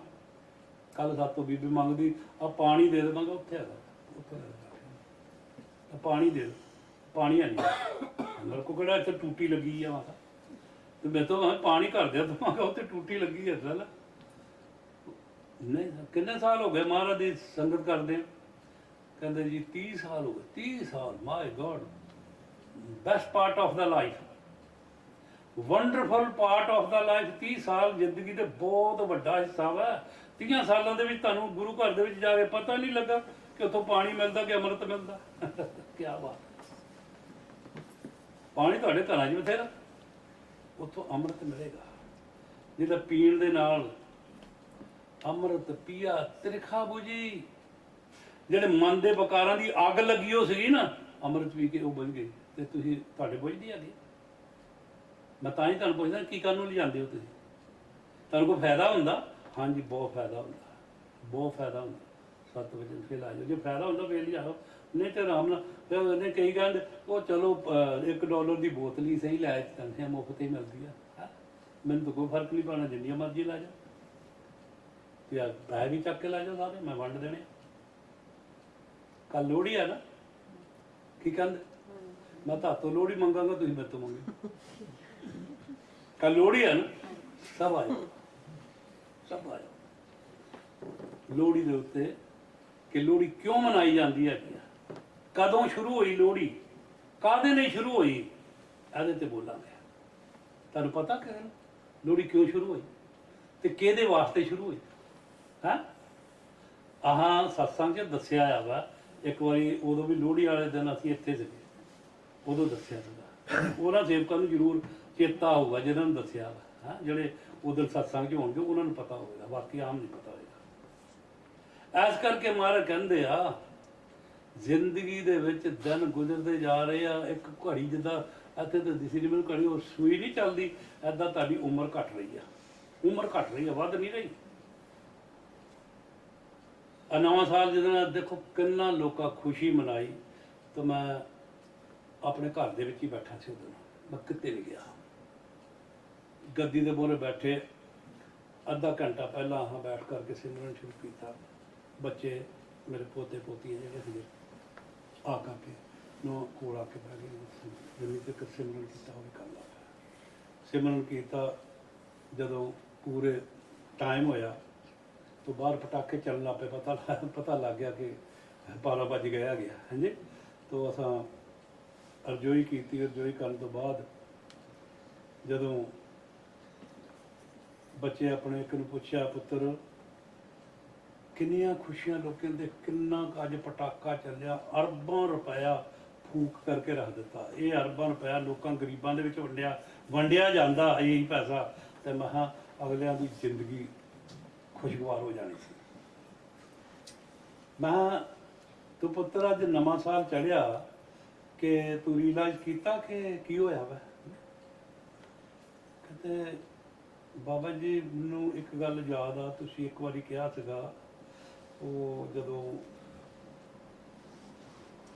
ਪੀਰੇ ਦਾ ਜਨਮ ਦਿਨ ਆਇਆ ਸੀਗਾ ਤੇ ਉਦੋਂ ਤੁਸੀਂ ਕਿਹਾ ਸੀਗਾ ਕਿ ਅੱਜ ਤੁਸੀਂ ਜਿੱਥੇ ਇੰਨੀਆਂ ਮੋਮਬੱਤੀਆਂ ਬਾਲ ਕਰਕੇ ਬੁਝਾ ਰਹੇ ਹੋ, ਹੈ ਇੱਕ ਪਾਸੇ ਜੋਤ ਜਗਾ ਕੇ, ਤਾਂ ਅਸੀਂ ਜਿਹੜੇ ਸਾਡੇ ਪੁਰਖ ਚਲ ਗਏ ਉਹਨਾਂ ਦੀ ਯਾਦਗਾਰ ਦਿਖਾ ਰਹੇ ਆ ਕਿ ਆ ਜੋਤ ਆਹੋ, ਇੱਕ ਪਾਸੇ ਜੀਂਦੇ ਜੀਵ ਦੀ ਜੋਤ ਬੁਝਾ ਰਹੇ ਆਪਣੇ ਹੱਥੀਂ। ਕਿਆ ਗਲਤ ਕੰਮ ਕਰਦੇ ਹੋ ਤੁਸੀਂ? ਜੋਤਾਂ ਤੇ ਜਗਣੀਆਂ ਚਾਹੀਦੀਆਂ, ਨਾ ਕਿ ਬੁਝਣੀਆਂ ਚਾਹੀਦੀਆਂ। ਐਜੂ ਦੀ ਗੱਲ ਆ ਕਿ ਅੱਜ ਉਹਦੀ ਜ਼ਿੰਦਗੀ ਦੇ ਵਿੱਚ ਜਿਹੜੇ 9 ਸਾਲ 8 ਸਾਲ 10 ਸਾਲ ਜਾਂ 15 20 ਸਾਲ ਆ ਗਿਆ, ਉਹ ਖਤਮ ਹੋ ਗਏ, ਉਹਨੀਆਂ ਬੱਤੀਆਂ ਜਗਾ ਕੇ ਆਪਾਂ ਬੁਝਾ ਦਿੰਦੇ ਹਾਂ। ਹਾਂਜੀ, ਪਰ ਇਹ ਨਹੀਂ ਕਦੇ ਸੋਚਿਆ ਕਿ ਇਹਦੀ ਜ਼ਿੰਦਗੀ ਦਾ 1 ਸਾਲ ਹੋਰ ਘਟ ਗਿਆ। ਜੇ 35 ਸਾਲ ਇਹਦੀ ਉਮਰ ਸੀ ਨਾ, ਤੇ ਅੱਜ 1 ਸਾਲ ਹੋਰ ਘਟ ਗਿਆ ਵਾ, ਤੇ ਕਿੰਨੇ ਸਾਲਾਂ ਦਾ ਹੋ ਗਿਆ? 17 ਸਾਲਾਂ ਦਾ। ਤੇ ਬਾਕੀ ਕਿੰਨੇ ਰਹਿ ਗਏ? 17 ਤਾਂ ਨਿਕਲ ਗਏ, ਤੇ ਬਾਕੀ ਕਿੰਨੇ ਰਹਿ? 18 ਰਹਿ ਗਏ। ਅੱਜ ਇੱਕ ਹੋਰ ਚਲਾ ਗਿਆ, ਉਹ ਨਹੀਂ ਸਾਨੂੰ ਫਿਕਰ ਹੈਗਾ। ਆਪਾਂ ਨੂੰ ਇਹ ਫਿਕਰ ਹੋਣਾ ਚਾਹੀਦਾ। ਜਿਹਦੇ ਵਿੱਚ ਮਾਂ ਕਹਿੰਦੇ, ਮਹਾਰਾਜ ਕਹਿੰਦੇ ਆ, ਕਬੀਰ ਸਾਹਿਬ ਨੇ ਆਖਿਆ, ਬਾਬਾ ਫਰੀਦ ਨੇ ਵੀ ਆਖਿਆ, ਉੱਠ ਫਰੀਦਾ ਸੁੱਤਿਆ, ਤੇਰੀ ਦਾੜੀ ਹੋਈ ਭੂਰ, ਅੱਗੋਂ ਨੇੜੇ ਆਇਆ ਪਿੱਛਾ ਰਹਿ ਗਿਆ ਦੂਰ। ਜਨਮ ਦਿਨ ਤੇਰਾ ਬਹੁਤ ਦੂਰ ਰਹਿ ਗਿਆ, ਹੁਣ ਤੇਰਾ ਡੈਥ ਡੇ ਜਿਹੜਾ ਨਾ ਉਹ ਨੇੜੇ ਆ ਰਿਹਾ ਵਾ, ਉਹਦੇ ਬਾਰੇ ਸੋਚ ਕੁਛ। Do something in your life for someone else. ਕਿਸੇ ਵਾਸਤੇ ਕੁਛ ਇੰਨਾ ਗੁੱਡ ਕਰਦੇ, do something good in your life for someone else. ਜਿਹੜਾ ਮਤਲਬ ਨਾਨਕ ਨਾਮ ਚੜ੍ਹਦੀ ਕਲਾ ਤੇਰੇ ਭਾਣੇ ਸਰੋਤਾ। ਤਾਂ ਆਪਾਂ ਜ਼ਿੰਦਗੀ ਦੇ ਵਿੱਚ ਕਿਸੇ ਵਾਸਤੇ ਕਰਨਾ। ਸੰਤ ਮਹਾਤਮਾ ਜਦੋਂ ਆਉਂਦੇ ਆ ਨਾ, ਉਹ ਕਿਸੇ ਲਈ ਕਰਦੇ ਆ। ਕ੍ਰਾਈਸਟ ਨੇ 1-1 ਫੁੱਟ ਦੇ ਕਿੱਲ ਆਪਣੇ ਸਰੀਰ 'ਚ ਕਿਹਦੇ ਲਈ ਠੁਕਾਏ? ਲੋਕਾਂ ਵਾਸਤੇ ਠੁਕਵਾਏ। ਗੁਰੂ ਗੋਬਿੰਦ ਸਿੰਘ ਨੇ ਆਪਣੇ ਬੱਚੇ ਸ਼ਹੀਦ ਕਰਾਏ, ਤੇ ਕਿਹਦੇ ਵਾਸਤੇ ਕਰਾਏ? ਸਾਡੇ ਤੁਹਾਡੇ ਲਈ ਕਰਾਏ। ਆਪਣੇ ਬਾਪ ਦਾ ਸੀਸ ਕਟਾਇਆ ਸਾਡਾ ਧਰਮ ਬਚਾਉਣ ਵਾਸਤੇ, ਹਿੰਦੂ ਧਰਮ ਨੂੰ ਬਚਾਉਣ ਵਾਸਤੇ, ਜਨੇਊ ਤੇ ਤਿਲਕ ਦੀ ਲਾਜ ਰੱਖਣ ਵਾਸਤੇ ਆਪਣਾ ਬਾਪ ਸ਼ਹੀਦ ਕਰਾਤਾ। ਗੁਰੂ ਤੇਗ ਬਹਾਦਰ ਸਾਹਿਬ ਕੁਰਬਾਨੀ ਦਿੱਤੀ। ਗੁਰੂ ਅਰਜਨ ਪਾਤਸ਼ਾਹ ਕਿਹਦੀ ਖਾਤਰ? ਤਤੀ ਤਵੀ ਦੇ ਉੱਤੇ ਬੈਠੇ। ਭਾਈ ਦਿਆਲਾ ਕਿਹਦੀ ਖਾਤਰ ਦੇਗ ਦੇ ਵਿੱਚ ਉਬਲਿਆ, ਮਤੀ ਦਾ ਕਿਹਦੀ ਖਾਤਰ ਸਰੀਰ ਸੀਸ ਚੜਾ ਗਿਆ। ਉਹ ਭਾਈ ਤਾਰੂ ਸਿੰਘ ਨੇ ਆਪਣੀ ਖੋਪਰੀ ਲਹਾ ਦਿੱਤੀ, ਰੂਮ ਬੰਗ ਚਰਖੜੀ ਦੇ ਉੱਤੇ ਪਿੰਜਿਆ ਗਿਆ। ਕਿਹਦੀ ਖਾਤਰ? ਸਾਡੀ ਤੁਹਾਡੀ ਖਾਤਰ। ਅਸੀਂ ਕੀ ਕੀਤਾ ਉਹਨਾਂ ਦੀ ਖਾਤਰ? ਅਸੀਂ ਜਾ ਕੇ ਨਾਈ ਦੇ ਬੋਲੇ ਸਾਡੇ ਤੋਂ ਭੇਡ ਚੰਗੀ ਆ, ਭੇਡ ਚੰਗੀ ਆ। 4-5 ਬੰਦੇ ਉਹਨੂੰ ਮੁੰਨਣ ਵਾਸਤੇ ਫੜਦੇ ਆ, ਉਹਨੂੰ ਬਾਲ ਉਹਦੇ ਕੱਟਣ ਵਾਸਤੇ 4 ਬੰਦੇ ਫੜਦੇ ਆ, ਫੇਕ ਤੇ ਭੇਡ ਜਿਹੜੀ ਆ ਨਾ ਉਹਦੇ ਬਾਲ ਲਾਉਂਦੇ ਆ ਗਿਆ ਆ ਤੁਹਾਡੇ ਸਾਡੇ ਕੱਪੜਿਆਂ ਲੋਈਆਂ ਬਣਾਉਣ ਵਾਸਤੇ। ਉਹ ਆਪਣੇ ਵਾਲ ਨਹੀਂ ਕੱਟਣ ਦਿੰਦੀ। ਤਾਂ ਅਸੀਂ ਕੀ ਕਰਦੇ ਹਾਂ? ਜਾ ਕੇ ਨਾਈ ਦੇ ਮੋਹਰੇ ਜਾ ਕੇ ਵਾਲ ਕੱਢ ਨੀਵੇਂ ਹੋ ਕੇ ਧੋਣ, ਜਦੋਂ ਪੈਰਾਂ 'ਚ ਨੀਵੇਂ ਹੁੰਨੇ ਉਹਦੇ ਮੋਹਰੇ ਕਹਿੰਦੇ ਵਾਲ ਕੱਟ ਦੇ। ਉਹ ਸਾਡੇ ਨਾਲ ਤਾਂ ਭੇਡ ਚੰਗੀ ਹੈ। ਪੁਰਾਤਨ ਸਮੇਂ ਦੇ ਵਿੱਚ ਸਭ ਦੇ ਸਿਰ ਢੱਕੇ ਹੁੰਦੇ ਸੀ, ਸਭ ਦੇ ਸਿਰ ਢੱਕੇ ਹੁੰਦੇ ਸੀ, ਔਰ ਸਭ ਦੇ ਵਾਲ ਰੱਖੇ ਹੁੰਦੇ ਸੀ। ਕਿਸੇ ਕੌਮ ਕਿਸੇ ਮਸਜਿਦ ਦੇ ਵਿੱਚ ਵੀ ਸੀਗਾ ਨਾ। ਇਹ ਤੇ ਰਾਜਾ ਉਗਰਸੈਨ ਕ੍ਰਿਸ਼ਨ ਦੇ ਵੇਲੇ ਆ ਵਾਲ ਕੱਟਣ ਦੀ ਜਿਹੜੀ ਸਜ਼ਾ ਉਦੋਂ ਸ਼ੁਰੂ ਹੋਈ ਸੀ। ਰਾਜਾ ਉਗਰਸੈਨ ਕਿਸੇ ਨੂੰ ਫਾਂਸੀ ਨਹੀਂ ਦਿੰਦਾ, ਫਾਂਸੀ ਨਹੀਂ ਦਿੰਦਾ। ਉਹ ਕਹਿੰਦਾ ਬੰਦਾ ਪੈਦਾ ਕਰਨਾ ਬਹੁਤ ਔਖਾ, ਮੇਰੇ ਵੱਸ ਦੀ ਗੱਲ ਨਹੀਂ ਹੈਗੀ। ਇਹਨੇ ਗੁਨਾਹ ਕਰ ਦਿੱਤਾ ਜੀ ਸਦਕੇ ਨੇ ਮੈਂ ਸਜ਼ਾ ਦੇਵਾਂਗਾ ਇਹਨੂੰ। ਐਸੀ ਨਹੀਂ ਕਿ ਮੈਂ ਸਜ਼ਾ ਨਹੀਂ ਦੇਵਾਂਗਾ।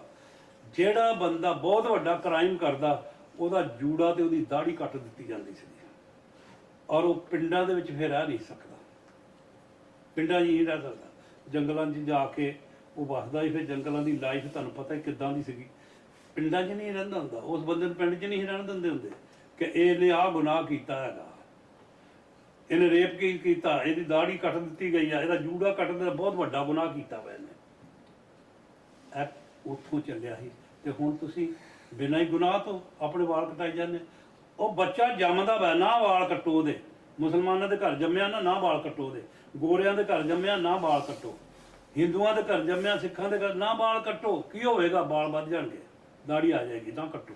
ਕੀ ਹੋਵੇਗਾ? ਉਹ ਬੱਚਾ ਤੇ ਜੰਮਦਾ ਸਿੱਖ ਹੈ, ਔਰਤ ਤੇ ਜੰਮਦੀ ਸਿੱਖ ਹੈਗੀ ਆ।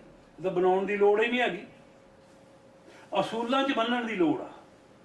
ਅਸੂਲਾਂ 'ਚ ਜਿੱਦਾਂ ਤੂੜੀ ਕੁੱਪ ਦੇ ਵਿੱਚ ਵੱਧੀ ਹੋਵੇ ਨਾ ਤੇ ਬੜਾ ਕੰਟਰੋਲ ਹੁੰਦਾ। ਬੇੜੇ ਦੇਖੋ ਕਿੰਨੇ ਬੇੜੇ ਪਾ ਕੇ ਨਾ ਤੇ ਕੁੱਪ ਦੇ ਆਲੇ ਦੁਆਲੇ ਨਾਲੀ ਲਾ ਕੇ ਸਿਰੇ ਤੇ ਜਾ ਕੇ ਬੋਦੀ ਬੰਨ੍ਹ ਦਿੰਦੇ ਨਾ, ਤਾਂ ਉਹਦੇ ਵਿੱਚੋਂ ਤੂੜੀ ਹਿੱਲ ਨਹੀਂ ਸਕਦੀ। ਪ੍ਰਿੰਸੀਪਲ ਤੂੜੀ ਕੁੱਪ ਦੇ ਵਿੱਚ ਬੰਨ੍ਹ ਦਿੱਤੀ, ਹਿੱਲ ਨਹੀਂ। ਤੁਹਾਡੇ ਘਰ ਅੰਦਰ ਪਈ ਹੈਗੀ, ਉੱਦਾਂ ਹੀ ਖਿਲਰੀ ਪਈ ਹੈਗੀ ਆ, ਉੱਦਾਂ ਹੀ ਖਿਲਰੀ ਪਈ ਆ। ਇਸ ਕਰਕੇ ਵਾਲਾਂ ਨੂੰ ਨਾ ਬੰਨਣ ਵਾਸਤੇ ਹਰ ਰਿਸ਼ੀ ਮੁਨੀ ਨੇ ਲੰਬੇ ਵਾਲ, ਲੰਬੀਆਂ ਦਾੜੀਆਂ ਰੱਖੀਆਂ। ਹੁਣ ਮੈਨੂੰ ਕੋਈ ਗੱਲ ਕਰੇ ਪੰਡਤ, ਤਾਂ ਮੈਂ ਤਾਂ ਇੱਕੋ ਗੱਲ ਪੁੱਛਾਂਗਾ, ਕ੍ਰਿਸ਼ਨ ਦੀ ਕਿੰਨੀ ਉਮਰ ਸੀ ਤੇ ਰਾਮ ਦੀ ਕਿੰਨੀ ਉਮਰ ਸੀਗੀ? 126 ਸਾਲ ਦੀ ਉਮਰ ਰਾਮ ਦੀ ਸੀ ਉਸ ਵੇਲੇ। ਤਾਂ ਕਿਆ ਉਹਦੇ ਦਾੜੀ ਨਹੀਂ ਆਈ, ਮੁੱਛਾਂ ਨਹੀਂ ਆਈਆਂ? ਸਦਾ ਹੀ ਉਹਦੇ ਦਾੜੀ ਦਿਖਾਲਦੇ ਨਹੀਂ, ਕ੍ਰਿਸ਼ਨ ਦੇ ਦਾੜੀ ਦਿਖਾਲਦੇ ਨਹੀਂ। ਕਿਆ ਉਹ 10-12 ਸਾਲ ਦਾ ਹੀ ਸੀਗਾ ਕ੍ਰਿਸ਼ਨ ਜਿਹਦੇ ਦਾੜੀ ਮੁੱਛਾਂ ਨਹੀਂ ਆਈਆਂ? ਕਦੇ ਸ਼ਿਵ ਜੀ ਦੇ ਦਾੜੀ ਮੁੱਛਾਂ ਦੇਖੀਆਂ?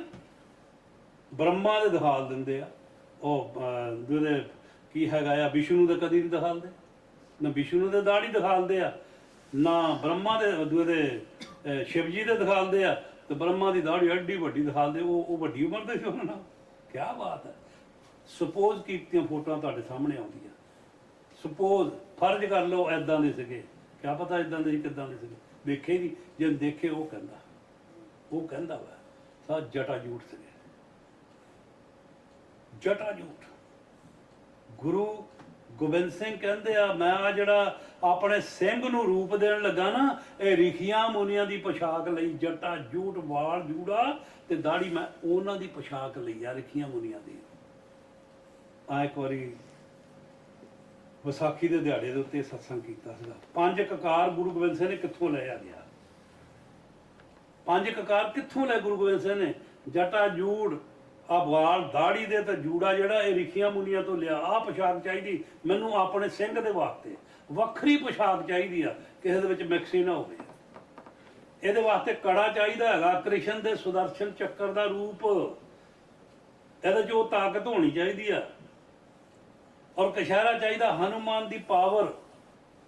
ਕਿੱਡੀ ਵੱਡੀ ਹਨੂਮਾਨ ਦੀ ਪਾਵਰ ਸੀ, ਕਛਹਿਰਾ ਪਾ ਕੇ ਰੱਖਦੇ। ਉਹ ਕਛਹਿਰਾ ਮੈਨੂੰ ਆਪਣੇ ਸਿੰਘ ਦੇ ਵਾਸਤੇ ਚਾਹੀਦਾ। ਕੰਗਾ ਚਾਹੀਦਾ, ਨਰਸਿੰਘ ਦਾ ਨਾਸ ਕਰਨ ਦੇ ਵਾਸਤੇ। ਨਰਸਿੰਘ ਬਣ ਕੇ ਆਇਆ ਹਰਨਾਕਸ਼ ਦਾ ਨਾਸ ਕਰਨ ਲਈ, ਔਰ ਪੰਜੇ ਦੇ ਨਾਲ ਨਾ ਉਹਨੂੰ ਚੀਰਿਆ। ਮੈਨੂੰ ਉੱਦਾਂ ਕੰਘਾ ਚਾਹੀਦਾ ਵਾਲ ਸਾਫ਼ ਕਰਨੇ ਤੇ ਜ਼ੁਲਮ ਨੂੰ ਸਾਫ਼ ਕਰਨਾ। ਮੈਂ ਆਪਣੇ ਸਿੱਖ ਨੂੰ ਇਹ ਚੀਜ਼ ਭੁੱਲਣੀ ਆ। ਤਲਵਾਰ ਚਾਹੀਦੀ ਆ ਸ਼ੁੰਭ ਤੇ ਕੁਸ਼ੁੰਭ ਦਾ ਨਾਸ਼ ਕਰਨ ਵਾਸਤੇ। ਜਦ ਤੂੰ ਕਾਲੀ ਦਾ ਰੂਪ ਧਾਰਨ ਕੀਤਾ, ਵੈਸ਼ਨੋ ਦਾ ਰੂਪ ਧਾਰਨ ਕੀਤਾ, ਹੱਥ 'ਚ ਤਲਵਾਰ ਲੈ ਕੇ ਤੂੰ ਜੰਗ ਲੜੀ, ਜ਼ੁਲਮ ਦੇ ਉੱਤੇ ਸੰਘਰਸ਼ ਕੀਤਾ ਔਰ ਜਿੱਤ ਪਾਈ ਜ਼ੁਲਮ ਦੇ ਉੱਤੇ। ਉਹਨਾਂ ਜ਼ਾਲਮਾਂ ਦਾ ਨਾਮ ਮੈਨੂੰ ਅੱਜ ਜ਼ਾਲਮਾਂ ਤੇ ਜ਼ੁਲਮ ਦੇ ਨਾਲ ਟੱਕਰ ਲੈਣ ਵਾਸਤੇ ਆਪਣੇ ਸਿੰਘ ਦੇ ਵਾਸਤੇ ਆਹ ਚੀਜ਼ਾਂ ਚਾਹੀਦੀਆਂ। 5 ਕਕਾਰ ਚਾਹੀਦੇ ਆ ਗਿਆ। ਕੇਸ, ਕੰਘਾ, ਕੱਛਾ, ਕੜਾ, ਕਿਰਪਾਨ, 5 ਕਕਾਰ ਲੈ। ਇਹ ਤਾਕਤਾਂ ਤੋਂ ਲਏ। ਹਨੂਮਾਨ ਦਾ ਕਕਾਰ ਜਿਹੜਾ ਸੀ ਰਾਮ ਯੁੱਗ ਦੇ ਵਿੱਚੋਂ ਲਿਆ, ਕ੍ਰਿਸ਼ਨ ਦੇ ਯੁੱਗ ਚੋਂ ਕੜਾ ਲਿਆ, ਰਿਸ਼ੀਆਂ ਮੁਨੀਆਂ ਦੀ ਪੋਸ਼ਾਕ ਲਈ। ਔਰ ਵੈਸ਼ਨੋ ਮਾਤਾ ਜਿਹਨੂੰ ਆਪਾਂ ਤਲਵਾਰ ਹੱਥ ਦੇ ਵਿੱਚ ਕਿੰਨੇ ਹਥਿਆਰ ਲੈ ਕੇ, ਉਹ ਤਲਵਾਰ ਸ਼ੁੰਭ ਤੇ ਕੁਸ਼ੁੰਭ ਦਾ ਨਾਸ਼ ਕਰਨ ਵਾਸਤੇ, ਸੰਗ੍ਰਹਿ ਕਰਨ ਵਾਸਤੇ, ਉਹਨਾਂ ਦਾ ਖਾਤਮਾ ਕਰਨ ਦੇ ਵਾਸਤੇ ਉਹ ਤਲਵਾਰ ਚੱਕੀ। ਔਰ ਨਰਸਿੰਘ ਦਾ ਰੂਪ ਧਾਰਨ ਕੀਤਾ, ਕੰਘੇ ਦੇ ਰੂਪ ਦੇ ਵਿੱਚ, ਹੱਥਾਂ ਦੇ ਨਾਲ। ਕੋਈ ਹਥਿਆਰ ਨਹੀਂ ਚਾਹੀਦਾ। ਨਾ ਮੈਂ ਦਿਨੇ ਮਰਾਂ, ਨਾ ਮੈਂ ਰਾਤੀ ਮਰਾਂ, ਨਾ ਅੰਦਰ ਮਰਾਂ, ਨਾ ਬਾਹਰ ਮਰਾਂ, ਨਾ ਕੋਈ ਜਾਨਵਰ ਮਾਰੇ, ਨਾ ਕੋਈ ਹਥਿਆਰ ਮਾਰੇ। ਤੋ ਜਦੋਂ ਨਰਸਿੰਘ ਦਾ ਰੂਪ ਧਾਰਨ ਕਰਕੇ ਆਇਆ ਨਾ ਆਪਣੇ ਸੇਵਕ ਨੂੰ ਬਚਾਉਣ ਦੇ ਵਾਸਤੇ, ਪ੍ਰਹਲਾਦ ਨੂੰ ਬਚਾਉਣ ਵਾਸਤੇ, ਤੋ ਆ ਕਰਕੇ ਨਰਸਿੰਘ ਨੇ ਹਰਨਾਕਸ਼ ਨੂੰ ਚੱਕ ਕਰਕੇ ਆਪਣੇ ਪੱਟਾਂ ਤੇ ਰੱਖਿਆ। ਔਰ ਬੂਹੇ ਦੇ ਦਰਵਾਜ਼ੇ ਦੇ ਵਿੱਚ ਅੱਧਾ ਬਾਹਰ ਅੱਧਾ ਅੰਦਰ, ਨਾ ਅੰਦਰ ਹੈ ਨਾ ਬਾਹਰ ਹੈ, ਉੱਥੇ ਲਿਜਾ ਕਰਕੇ ਕਹਿੰਦੇ ਹੁਣ ਦੱਸ, ਨਾ ਦਿਨ ਹੈਗੀ ਆ ਨਾ ਰਾਤ ਹੈਗੀ ਆ। ਹੁਣ ਚੌਣਾ ਵੇਲਾ, ਜਿਹਨਾਂ ਨੂੰ ਆਪਾਂ ਇੰਡੀਆ 'ਚ ਚੌਣਾ ਵੇਲਾ ਕਹਿੰਦੇ, ਜਦੋਂ ਸੂਰਜ ਛੁਪਣ ਵਾਲਾ ਹੁੰਦਾ, ਨਾ ਦਿਨ ਹੁੰਦਾ ਨਾ ਰਾਤ ਪਈ ਹੁੰਦੀ ਆ। ਤਾਂ ਉਸ ਵੇਲੇ ਸੂਰਜ ਜਿਹੜਾ ਹੁੰਦਾ ਉਹ ਛੁਪਣ ਤੇ ਹੁੰਦਾ, ਪੂਰਾ ਦਿਨ ਨਹੀਂ ਹੁੰਦਾ, ਹਨੇਰਾ ਹੋਣ ਲੱਗ ਪੈਂਦਾ। ਉਹ ਵੇਲਾ ਹੈਗਾ। ਕਹਿੰਦੇ ਹੁਣ ਤੂੰ ਕਿੱਥੇ ਹੈਗਾ, ਨਾ ਅੰਦਰ ਹੈਗਾ ਨਾ ਬਾਹਰ ਹੈਗਾ, ਨਾ ਕੋਈ ਹਥਿਆਰ ਹੈਗਾ ਨਾ ਕੋਈ ਜਾਨਵਰ। ਆਪਣਾ ਧੜ ਜਿਹੜਾ ਸੀਗਾ ਘੋੜੇ ਦਾ, ਔਰ ਆਪਣਾ ਰੂਪ ਜਿਹੜਾ ਸੀਗਾ ਉਹ ਦੁਆ ਬਣਾ ਕਰਕੇ ਐ ਕਰਕੇ ਪੰਜੇ ਕੱਢੇ, ਇੱਥੇ ਪਾ ਕਰਕੇ ਪਾੜ ਕੇ ਰੱਖ ਦਿੱਤਾ ਰਾਖਸ਼ ਨੂੰ, ਔਰ ਜ਼ੁਲਮ ਦਾ ਨਾਸ਼ ਕਰ ਦਿੱਤਾ। ਇਸ ਸਮੇਂ ਨਾ ਹੋਈ ਜਬ ਜਬ ਹੋਏ ਰਿਸ਼ਤਾ ਪਾਰਾ, ਤਬ ਤਬ ਦੇ ਧਾਰੇ ਕਰਤਾ ਰਹਾ। ਰੱਬ ਜਦੋਂ ਵੀ ਜ਼ੁਲਮ ਹੋਇਆ, ਉਹ ਪੰਜ ਤੱਤ ਦਾ ਸਰੀਰ ਲੈ ਕੇ ਧਰਤੀ ਤੇ ਆਇਆ ਔਰ ਸਾਨੂੰ ਬਦਬਲਾਵਾਂ ਤੋਂ, ਗਲਤ ਰਸਤਿਆਂ ਤੋਂ ਮੋੜਨ ਦੇ ਵਾਸਤੇ ਪੈਗਾਮ ਦਿੱਤਾ। ਔਰ ਗੁਰੂ ਗ੍ਰੰਥ ਸਾਹਿਬ ਦੀ ਬਾਣੀ ਦੇ ਵਿੱਚ ਸਾਰੇ ਭਗਤਾਂ ਦੀ ਬਾਣੀ ਆ, ਤੁਸੀਂ ਜਿਹਨੂੰ ਵੀ ਮੰਨਦੇ ਨਾ ਉਹਦੀ ਬਾਣੀ ਕੱਢ ਕੇ ਪੜ੍ਹ ਲਿਆ ਕਰੋ, ਤੁਹਾਨੂੰ ਉਹਦੇ ਚੋਂ ਆਨੰਦ ਮਿਲੇਗਾ, ਫਾਇਦਾ ਮਿਲੇਗਾ। ਪਰ ਪੜ੍ਹ ਕੇ ਸੁਣ ਕੇ ਆਪਾਂ ਹਾਰ ਗਏ, ਇੱਥੇ ਪਹੁੰਚ ਗਏ। ਪੜ੍ਹੀਏ ਜੇਤੇ ਵਰਸ ਵਸ, ਪੜ੍ਹੀਏ ਜੇਤੇ ਮਾਸ, ਪੜ੍ਹੀਏ ਜੇਤੀ ਆਰਜੂ, ਪੜ੍ਹੀਏ ਜੇਤੇ ਸਵਾਸ। ਨਾਨਕ ਲੇਖੇ ਇੱਕ ਗੱਲ ਹੋਰ ਚਖਣਾ ਚਾਹੋ, ਕਿਹੜਾ ਤੇਰਾ ਇੱਕੋ ਨਾਮ ਤਾਰੇ ਸੰਸਾਰ। ਸੰਤਾਂ ਕੋ ਇਸ ਕਰਕੇ ਜਾਣਾ ਕਿ ਉਹ ਸ਼ਬਦ ਦੇ ਨਾਮ ਦਿੰਦੇ ਆ, ਦਾਤੇ ਆ ਨਾਮ ਦੇ। ਨਾਨਕ ਨਾਮ ਚੜ੍ਹਦੀ ਕਲਾ।